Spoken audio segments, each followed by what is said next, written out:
ಮಾಧ್ಯಮಗೋಷ್ಠಿಗೆ ಆಗಮಿಸಿರ್ತಕ್ಕಂಥ ಎಲ್ಲ ಮಾಧ್ಯಮ ಮಿತ್ರರಿಗೆ ಆದರದ ಸ್ವಾಗತವನ್ನು ಕೋರ್ತಾ, ಜೊತೆಗೆ ಈ ಮಾಧ್ಯಮಗೋಷ್ಠಿಯಲ್ಲಿ ತಾಲೂಕಿನ ಹಿರಿಯ ಪತ್ರಕರ್ತರು, ನಮ್ಮೆಲ್ಲ ಮಾರ್ಗದರ್ಶಕರು ಆದಂಥ CR ವಿಜಯಕುಮಾರ್ ಬಂದಿದ್ದಾರೆ. ಅವರಿಗೆ ನಮ್ಮೆಲ್ಲ ವೇದಿಕೆ ಪರವಾಗಿ ಅವರಿಗೆ ಆಧಾರದ ಸ್ವಾಗತವನ್ನು ಕೋರ್ತಾ ಇದ್ದೇವೆ. ಅದೇ ರೀತಿಯಾಗಿ ನಮ್ಮ ಕರ್ನಾಟಕ JBM ಜನಜಾಗೃತಿ ವೇದಿಕೆಯ ರಾಜ್ಯ ಉಪಾಧ್ಯಕ್ಷರಾದಂಥ ಅತಿಬೆಲೆ ರವಿಕುಮಾರ್ ಇದ್ದಾರೆ. ಅವರಿಗೂ ಕೂಡ ಈ ಸಂದರ್ಭದಲ್ಲಿ ಆಧಾರದ ಸ್ವಾಗತವನ್ನು ಕೋರ್ತಾ ಇದ್ದೇವೆ. ಅದೇ ರೀತಿಯಾಗಿ ಕರ್ನಾಟಕ JBM ಜನಜಾಗೃತಿ ವೇದಿಕೆಯ ರಾಜ್ಯ ಖಜಾಂಚಿಗಳಾದಂಥ K ಮಹೇಶ್ವರ್ ಇದ್ದಾರೆ. ಅವರಿಗೂ ಈ ಸಂದರ್ಭದಲ್ಲಿ ಆಧಾರದ ಸ್ವಾಗತವನ್ನು ಕೋರ್ತಾ ಇದ್ದೇವೆ. ಅದೇ ರೀತಿಯಾಗಿ ಕರ್ನಾಟಕ JBM ಜನಜಾಗೃತಿ ವೇದಿಕೆಯ ರಾಜ್ಯ ಪ್ರಧಾನ ಕಾರ್ಯದರ್ಶಿಗಳಾದಂಥ TS ಕುಮಾರಾಚಾರ್ಯ ಇದ್ದಾರೆ. ಅವರಿಗೂ ಕೂಡ ಈ ಕಾರ್ಯಕ್ರಮಕ್ಕೆ ಆಧಾರದ ಸ್ವಾಗತವನ್ನು ಕೋರ್ತಾ, ಈ ದಿನದ ಒಂದು ಮಾಧ್ಯಮಗೋಷ್ಠಿಯ ಮುಖ್ಯ ವಿಚಾರ ಏನಂತ ಹೇಳಿದ್ರೆ, ನಮ್ಮ ಆನೇಕಲ್ ತಾಲೂಕಿನಲ್ಲಿ ಸುಮಾರು 26 ಗ್ರಾಮ ಪಂಚಾಯತಿಗಳು ಆನೇಕಲ್ ವಿಧಾನಸಭಾ ಕ್ಷೇತ್ರ ವ್ಯಾಪ್ತಿಗೆ ಬರ್ತದೆ. ಈ ಹಿಂದೆ 28 ಇತ್ತು. ಕೆಲವು 2 ಗ್ರಾಮ ಪಂಚಾಯತಿಗಳನ್ನು 3 ಗ್ರಾಮ ಪಂಚಾಯತಿಗಳನ್ನು ಪುರಸಭೆಯಾಗಿ ಮೇಲ್ದರ್ಜೆಗೇರಿಸ್ತಕ್ಕಂಥದ್ದು ನಮ್ಮೆಲ್ಲರಿಗೂ ಗೊತ್ತಿರ್ತಕ್ಕಂಥ ವಿಚಾರ. ಈಗ ಪ್ರಸ್ತುತ ಇರ್ತಕ್ಕಂಥ 20 ಗ್ರಾಮ ಪಂಚಾಯತಿಗಳಲ್ಲಿ ಅತಿ ಹೆಚ್ಚು ಗ್ರಾಮ ಪಂಚಾಯತಿಗಳು ಇಂದಿಗೂ ಕೂಡ ಹಳ್ಳಿಯ ವಾತಾವರಣದಿಂದ 90% ಕೃಷಿ ಭೂಮಿಯನ್ನು ಅವಲಂಬಿಸಿರ್ತಕ್ಕಂಥ ಒಂದು ವಾತಾವರಣ ಇವತ್ತು ಆನೇಕಲ್ ತಾಲೂಕಿನ ಗ್ರಾಮ ಪಂಚಾಯತಿಗಳಿದೆ. ಮತ್ತು ವಿಶೇಷವಾಗಿ ಇವತ್ತೇನಪ್ಪ ಅಂತೇಳಿದ್ರೆ, ಈ 20 ಗ್ರಾಮ ಪಂಚಾಯತಿಗಳನ್ನು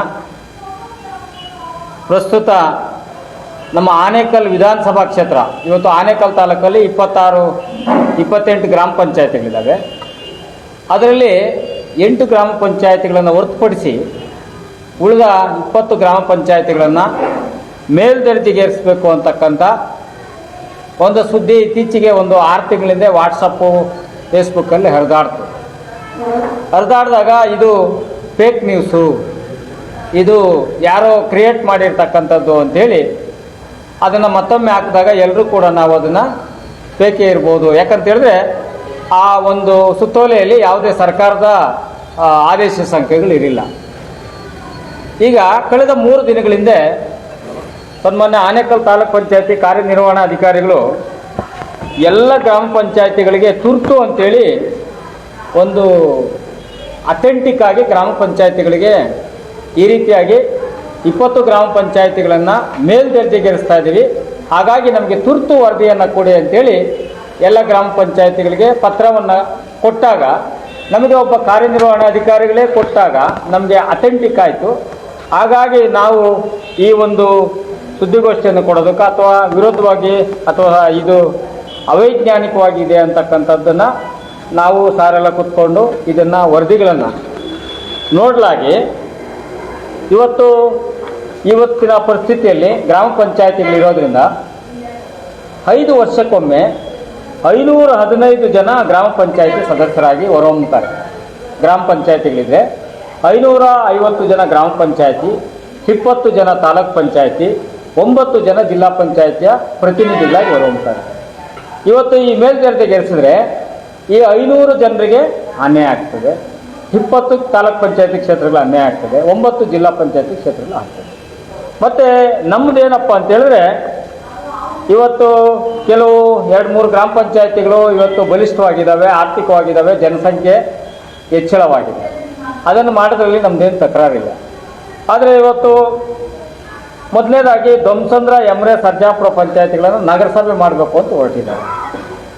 ಇದರ ಏನು ಈ ನಗರ ಸಭೆಗೆ ಯಾವ ಮಾನದಂಡ ಇರಬೇಕು ಆ ಮಾನದಂಡಕ್ಕೆ ವಿರುದ್ಧವಾಗಿದೆ. ಇವತ್ತು ನಮ್ಮ ದೊಮ್ಸಂದ್ರ ಗ್ರಾಮ ಪಂಚಾಯತಿ ಎಲ್ಲೇ ಬಂದು ಮುತ್ತನಲ್ಲೂರು ಪಂಚಾಯತಿ ವ್ಯಾಪ್ತಿ ಬರುವಂಥ ಬೈಲು ಬಸವೇಶ್ವರ ದೇವಸ್ಥಾನದಿಂದ ಹಿಡಿದು ಅವ್ರ ನಗರಸಭೆ ಆದರೆ ಬೈಲು ಬಸವೇಶ್ವರದಿಂದ ಹಿಡಿದು ಸರ್ಜಾಪುರದ ಬಾಗಲೂರು ಗಡಿ ಕಗ್ನೂರವರೆಗೂ ಬರ್ತಕ್ಕಂಥದ್ದು ಸುಮಾರು 13ರಿಂದ 14 ಕಿಲೋಮೀಟ್ರು ವ್ಯಾಪ್ತಿಯನ್ನು ಒಳಗೊಳ್ತದೆ. ಆಗ ಕಾರ್ಯಚಟುವಟಿಕೆಗಳು ಮಾಡೋದು ಅಥವಾ ಜನಪ್ರತಿನಿಧಿಗಳು ಮಾಡ್ತಕ್ಕಂಥ ಕೆಲಸಕ್ಕೆ ಭಾಳಷ್ಟು ಅನ್ಯಾಯ ಆಗ್ತದೆ. ಜೊತೆಗೆ ಇವತ್ತು ಅತ್ತಿಬೆಲೆ ಪುರಸಭೆ, ನೆರಳೂರು, ಬಿದಿರುಗುಪ್ಪೆ ಕೂಡ ನಗರಸಭೆ. ನಮಗೆ ವಿಶೇಷವಾಗಿ ಆನೇಕಲ್ ಪುರಸಭೆಯನ್ನು ಒಣಕನಹಳ್ಳಿ ಸಮಂದೂರು ಪಂಚಾಯಿತಿಗಳನ್ನು ಆನೇಕಲ್ಗೆ ನಗರಸಭೆಗೆ ಮಾಡಬೇಕು ಅಂತ ಹೊರಟಿದ್ದೇನೆ. ಇವತ್ತಿಗೂ ಕೂಡ 90% ಭಾಗ ಸಮಂದೂರು ಒಣಕನಹಳ್ಳಿಯಲ್ಲಿ ಕೃಷಿಯನ್ನು ಅವಲಂಬಿತರಾಗಿದ್ದಾರೆ. ಈ ಪ್ರಕ್ರಿಯೆ ಮಾಡಬೇಕಂದ್ರೆ 50% ಹೆಚ್ಚು 60% ಅಷ್ಟು ಉದ್ಯೋಗಸ್ಥರು ಇರಬೇಕು ಅಂತಿದೆ ಕಾಯ್ದೆಯಲ್ಲಿ. ಆದರೆ ಇಲ್ಲಿ ಯಾರು 60% ಉದ್ಯೋಗಸ್ಥರಿಲ್ಲ ಮತ್ತು 90% ಕೃಷಿಯನ್ನು ಅವಲಂಬಿತರಾಗಿದ್ದಾರೆ. ಮತ್ತು ಇವತ್ತು ಸಮಂದೂರು ಪಂಚಾಯತಿಯಲ್ಲಿ ಎಟಕಂಬೆಲೆ ಇರ್ಬೋದು ಅಥವಾ ತಿಮ್ಸಂದ್ರ ಇರ್ಬೋದು, ಆ ತಮಿಳುನಾಡಿಗೆ ಗಡಿ ಆಗಿರ್ತಕ್ಕಂಥದ್ದು. ಇಂದಿಗೂ ಕೂಡ ಅಲ್ಲಿ ಬಸ್ ಸೌಕರ್ಯ ಇಲ್ಲ, ಹಾಸ್ಪಿಟಲ್ ವ್ಯವಸ್ಥೆ ಇಲ್ಲ. ಅವರೆಲ್ಲರೂ ಕೂಡ ಅವ್ರೇನಾದರೂ ನಗರಸಭೆ ಅಂದರೆ ಆನೇಕಲ್ ಪಟ್ಟಣಕ್ಕೆ ಬರಬೇಕು. ಇವತ್ತು ಆ ಸಮಂದೂರು ಗ್ರಾಮ ಪಂಚಾಯತಿಯಲ್ಲಿ ಒಂದು 20 ಜನ ಸದಸ್ಯರಿದ್ದಾರೆ ಅಂತ ಹೇಳಿದ್ರೆ, ಅದು ಏನಾದರೂ ಕಟ್ಟಾದರೆ ಅಲ್ಲಿರ್ತಕ್ಕಂಥ 10,000 ಜನಸಂಖ್ಯೆಗೆ 2 ಸದಸ್ಯರಾಗ್ತಾರೆ. ಅಲ್ಲಿಗೆ 18 ಜನರ ಅಧಿಕಾರವನ್ನು, ಸಂವಿಧಾನಾತ್ಮಕವಾಗಿದ್ದಂಥ ರಾಜಕೀಯ ಅಧಿಕಾರವನ್ನು ಎಲ್ಲೋ ಒಂದು ಕಡೆ ಅವರ ಅಧಿಕಾರವನ್ನು ಕೀಳ್ತಕ್ಕಂಥ ಕೆಲಸವೂ ಕೂಡ ಆಗಿದೆ. ಜೊತೆಗೆ ಇವತ್ತು ಕರ್ಪೂರು ಬ್ಯಾಗರದಹಳ್ಳಿ ಗ್ರಾಮ ಪಂಚಾಯತಿಯನ್ನು ಪುರಸಭೆ ಮಾಡಬೇಕು. ಕರ್ಪೂರ್ ಪಂಚಾಯತಿ ಕೂಡ 90% ಕೃಷಿಯನ್ನು ಅವಲಂಬಿತರಾಗಿದ್ದಾರೆ. ಹಾಗಾಗಿ ಮತ್ತೆ ನಮ್ಮ ಮುಗಳೂರು ನೆರಗ, ಬಳ್ಳೂರು ಮಾಯಸಂದ್ರ ಎಲ್ಲ ಕೂಡ ಅವೈಜ್ಞಾನಿಕವಾಗಿ ಈ ಪುರಸಭೆ ಸುತ್ತೋಲೆ ಏನು ಹೇಳುತ್ತಪ್ಪ ಅಂತ ಹೇಳಿದ್ರೆ 20,000ದಿಂದ 50,000 ಜನಸಂಖ್ಯೆ ಇರಬೇಕು ಅಂತ. ಈಗ ನಾನು ಸೆನ್ಸಸ್ ಕೂಡ ತಮಗೆ ಇದನ್ನು ಕೊಡ್ತಾ ಇದ್ದೀನಿ, ಸರ್ಕಾರ ಮಾಡಿರ್ತಕ್ಕಂಥ ಸೆನ್ಸಸ್ ಜನಸಂಖ್ಯೆ. ಇದರಲ್ಲಿ ಇವತ್ತು ನೋಡಿ ಎಲ್ಲ ಗ್ರಾಮ ಪಂಚಾಯತಿಗಳಲ್ಲಿ ನಮ್ಮ ಏನು ಇವಾಗ ನೆರಿಗೆ ಗ್ರಾಮ ಪಂಚಾಯತಿಯಲ್ಲಿ 8,000 ಇದೆ. 8,000 ಇರೋದು ಪುರಸಭೆ ಮಾಡಲಿಕ್ಕೆ ಬರೋದಿಲ್ಲ. ಅದಕ್ಕೋಸ್ಕರವಾಗಿ ಅವರು 8,000 ಪ್ಲಸ್ಸು ಈ ಒಂದು ಮುಗಳೂರು ಈ ಎರಡನ್ನು ಸೇರಿಸಿ 18,000ಕ್ಕೆ ಪುರಸಭೆ ಮಾಡಬೇಕು ಅಂತ ಹೊರಟಿದ್ದಾರೆ. 18,000 ಪುರಸಭೆ ಮಾಡಬೇಕಾದ್ರೆ ಅದರ ವಿಸ್ತೀರ್ಣ ಎಷ್ಟಿದೆ ಅಂತ ಹೇಳಿದ್ರೆ, ನೆರಗ ಮತ್ತು ಮಂಗಳೂರು ಗಾಡಿ ಬಾಡಕ್ಕೆ ಸುಮಾರು 6ರಿಂದ 7 ಕಿಲೋಮೀಟ್ರ್ ಆಗುತ್ತೆ. 7 ಕಿಲೋಮೀಟ್ರಿಗೆ ಇದು ಕೂಡ ಅವೈಜ್ಞಾನಿಕ, ಒಂದು ವಿಸ್ತೀರ್ಣ ಕೂಡ ಅವೈಜ್ಞಾನಿಕವಾಗಿರ್ತಕ್ಕಂಥದ್ದು. ಮತ್ತು ಏನು ಅಲ್ಲಿ ಮೂಲಭೂತ ಸೌಕರ್ಯಗಳು ಇವತ್ತು ಇನ್ನೂ ಕೂಡ ಭಾಳಷ್ಟು ನಮಗೆ ಇನ್ನೂ ರಸ್ತೆಗಳಿರ್ಬೋದು ಅಥವಾ ಗ್ರಾಮ ಪಂಚಾಯತಿಯಲ್ಲಿ ಇರ್ತಕ್ಕಂಥ ಹಲವಾರು ಮೂಲಭೂತ ಸೌಕರ್ಯಗಳಿವೆ.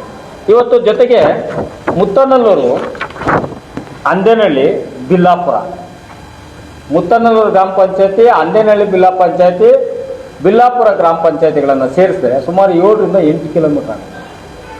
ಇದು ಈ ಒಂದು ಪ್ರಕ್ರಿಯೆ ಪಂಚಾಯತ್ ರಾಜ್ ಕಾಯ್ದೆಗೆ ಅಥವಾ ಪುರಸಭೆ ಕಾಯ್ದೆಗೆ ವಿರೋಧವಾಗಿದೆ, ಅವೈಜ್ಞಾನಿಕವಾಗಿದೆ ಅಂತಕ್ಕಂಥದ್ದು ನಮ್ಮ ಈ ಎಲ್ಲ ಅಂಶಗಳನ್ನು ಇಟ್ಕೊಂಡು ಇವತ್ತು ಮಾಧ್ಯಮ ಗೋಷ್ಠಿಯನ್ನು ಕರೆದಿರ್ತಕ್ಕಂಥದ್ದು.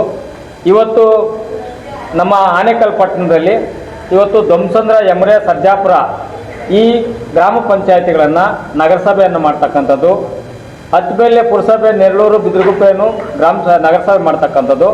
ಮತ್ತು ಆನೇಕಲ್ ತಾಲೂಕಿನಲ್ಲಿ ಒಣಕನಹಳ್ಳಿ, ಸಮಂದೂರು ಗ್ರಾಮ ಪಂಚಾಯತಿ ಮತ್ತು ಆನೇಕಲ್ ಪುರಸಭೆಯನ್ನು ಸೇರಿಸಿ ಒಂದು ನಗರಸಭೆಯನ್ನು ಮಾಡ್ತಕ್ಕಂಥದ್ದು. ಇದರ ಒಂದು ಪ್ರಕ್ರಿಯೆಯನ್ನು ಈಗಾಗಲೇ ಮಾನ್ಯ ಜಿಲ್ಲಾಧಿಕಾರಿಗಳು ಪತ್ರ ಸಂಖ್ಯೆ 135 2024-25 9/9/2024 ಮುಖ್ಯ ಕಾರ್ಯನಿರ್ವಹಣಾಧಿಕಾರಿಗಳು CR 89 2024-25 8/10/2024 ಇದರ ಆದೇಶದಂತೆ ಮಾನ್ಯ ಆನೇಕಲ್ ತಾಲೂಕ್ ಪಂಚಾಯತಿ ಇಒ ಅವರು, ಅದು ಇಒನೂ ಮಾಡಿಲ್ಲ, ಅವರ ಅನುಪಸ್ಥಿತಿಯಲ್ಲಿ ಯಾರೋ ಬೇರೊಬ್ಬ ಅಧಿಕಾರಿ ಎಂಥದ್ದು ಅವರ ಪರವಾಗಿ ಅಂತ ಒಂದು ಸಹಿ ಮಾಡಿ ಗ್ರಾಮ ಪಂಚಾಯತಿಗಳಿಗೆ ತುರ್ತು ಅಂತೇಳಿ ಇವತ್ತು ಈ ಒಂದು ಸುತ್ತೋಲೆಯನ್ನು ಕೊಟ್ಟಿರ್ತಾರೆ. ಹಾಗಾಗಿ ಈ ಒಂದು ಕರ್ಪೂರು, ಬ್ಯಾಗರದಹಳ್ಳಿ ಗ್ರಾಮ ಪಂಚಾಯತಿಗಳನ್ನು ಮತ್ತು ಪುರಸಭೆಗಳನ್ನಾಗಿ ಒಟ್ಟಾರೆಯಾಗಿ ಈ ಒಂದು 20 ಗ್ರಾಮ ಪಂಚಾಯತಿಗಳಿಂದ ಪ್ರತಿ 5 ವರ್ಷಕ್ಕೊಮ್ಮೆ 515 ಗ್ರಾಮ ಪಂಚಾಯತಿ ಸದಸ್ಯರು ತಮ್ಮ ರಾಜ್ಯಾಧಿಕಾರವನ್ನು ಪಡಿತಾಯಿದ್ರು. ಈ 515 ಜನರ ಅಧಿಕಾರವನ್ನು ಇವತ್ತು ಕಿತ್ತಾಕಿ, ಜೊತೆಗೆ 9 ಜಿಲ್ಲಾ ಪಂಚಾಯತಿ, ಈ ಒಂದು ಗ್ರಾಮ ಪಂಚಾಯತಿಯಲ್ಲಿರ್ತಕ್ಕಂಥವರು 60% ರಿಸರ್ವೇಷನಲ್ಲಿ ಗೆದ್ದಿರ್ತಕ್ಕಂಥ SC ST ಹಿಂದುಳಿದವರು ಮಹಿಳೆಯರಿಗೆ ಭಾರಿ ಅನ್ಯಾಯ ಆಗ್ತದೆ ಯಾವಾಗ ಈ ಪುರಸಭೆಗಳನ್ನಾಗಿ ಮಾಡಿದಾಗ. ಜೊತೆಗೆ ಇವತ್ತು ಇದ್ದಂಥ ಎಲ್ಲ ಗ್ರಾಮ ಪಂಚಾಯತಿಗಳನ್ನು ಸೇರಿ 9 ಸೇರಿಸಿ 3 ಪುರಸಭೆಗಳನ್ನು ಮಾಡ್ತಕ್ಕಂಥದ್ದು. 11 ಗ್ರಾಮ ಪಂಚಾಯತಿಗಳನ್ನು ಸೇರಿಸಿ ಬರೀ 5 ಪುರಸಭೆಗಳನ್ನಾಗಿ ಮಾಡ್ತಕ್ಕಂಥದ್ದು. ಇದರ ಹಿನ್ನೆಲೆಯಿಂದ ಗ್ರಾಮ ಪಂಚಾಯತಿಗಳ ಅಸ್ತಿತ್ವನೇ ಆನೇಕಲ್ ವಿಧಾನಸಭಾ ಕ್ಷೇತ್ರದಲ್ಲಿ ಇಲ್ಲದಂತಾಗ್ತದೆ. ನಾನು ಆಗಲೇ ಹೇಳಿದಾಗೆ ಕರ್ನಾಟಕ ಸರ್ಕಾರ 74 ಸಂವಿಧಾನಾತ್ಮಕ ತಿದ್ದುಪಡಿ ಅಧಿನಿಯಮ ಪ್ರಕಾರ ಸ್ಥಳೀಯ ಸಂಸ್ಥೆಗಳಿಗೆ ಜನಸಂಖ್ಯೆ ಮತ್ತು ಇತರ ಮಾನದಂಡ ಪಂಚಾಯತಿ ರಚಿಸಲು 10 ರಿಂದ 20 ಸಾವಿರ ಜನಸಂಖ್ಯೆ ಇರಬೇಕು. ಪುರಸಭೆಗೆ 20 ರಿಂದ 50 ಸಾವಿರ ಜನಸಂಖ್ಯೆ ಇರಬೇಕು. ನಗರಸಭೆಗೆ 50 ರಿಂದ 5 ಲಕ್ಷ ಜನಸಂಖ್ಯೆ ಇರಬೇಕು. ಅಲ್ಲದೆ 1 ಚದರ ಕಿಲೋಮೀಟರ್ಗೆ 1500 ಜನ ವಾಸಿಸ್ತಕ್ಕಂಥ ಇರ್ಬೋದು. ಮತ್ತು ವಾರ್ಷಿಕ 9 ಲಕ್ಷ ಅಂತೇಳಿದ್ರೆ ಈಗಾಗಲೇ 9 ಲಕ್ಷ ಮೀರಿದೆ ನಮ್ಮ ನಗರ ಜಿಲ್ಲೆಯಲ್ಲಿ. 50% ಕೃಷಿಯೇತರ ಚಟುವಟಿಕೆಗಳು ಮತ್ತು 50% ಉದ್ಯೋಗದತ್ತ ಇರಬೇಕು ಅಂತ ಕಾಯ್ದೆ ತಿಳಿಸ್ತದೆ. ಏನಂತ? 50% ಕೃಷಿಯೇತರ, ಆದರೆ ನಮ್ಮದು 90% ಕೃಷಿಯನ್ನು ನಾವು ಅವಲಂಬಿತರಾಗಿದೆ. ಆಮೇಲೆ 50% ಉದ್ಯೋಗಸ್ಥರು ಅಂತಿದೆ. ನಮ್ಮಲ್ಲಿ 50% ಉದ್ಯೋಗಸ್ಥರಿಲ್ಲ, ಎಲ್ಲ ಕೃಷಿ ಭೂಮಿಯನ್ನು ಇಟ್ಕೊಂಡು ಕೃಷಿ ಕೆಲಸವನ್ನು ಮಾಡ್ತಕ್ಕಂಥ. ಹಾಗಾಗಿ ಈ ಎಲ್ಲ ಅಂಶಗಳು ಕೂಡ ಪುರಸಭೆಯ ಕಾಯ್ದೆಗೆ ವಿರುದ್ಧವಾಗಿದೆ. ಜೊತೆಗೆ ಈಗ ಪ್ರಸ್ತಾಪಿಸಿರುವ ನಗರಸಭೆ ಪುರಸಭೆಗಳ ರಚನೆ 10 ರಿಂದ 12 ಕಿಲೋಮೀಟರ್ ವ್ಯಾಪ್ತಿ ಬರ್ತದೆ. 10 ರಿಂದ 12 ಕಿಲೋಮೀಟರ್ ಒಬ್ಬ ಸಾಮಾನ್ಯ ಪ್ರತಿನಿಧಿ ತನ್ನ ಕೆಲಸ ಮಾಡಬೇಕಾದ್ರೆ 10 ರಿಂದ 12 ಕಿಲೋಮೀಟರ್ ಪುರಸಭೆ ವ್ಯಾಪ್ತಿಗೆ ಬರಬೇಕು.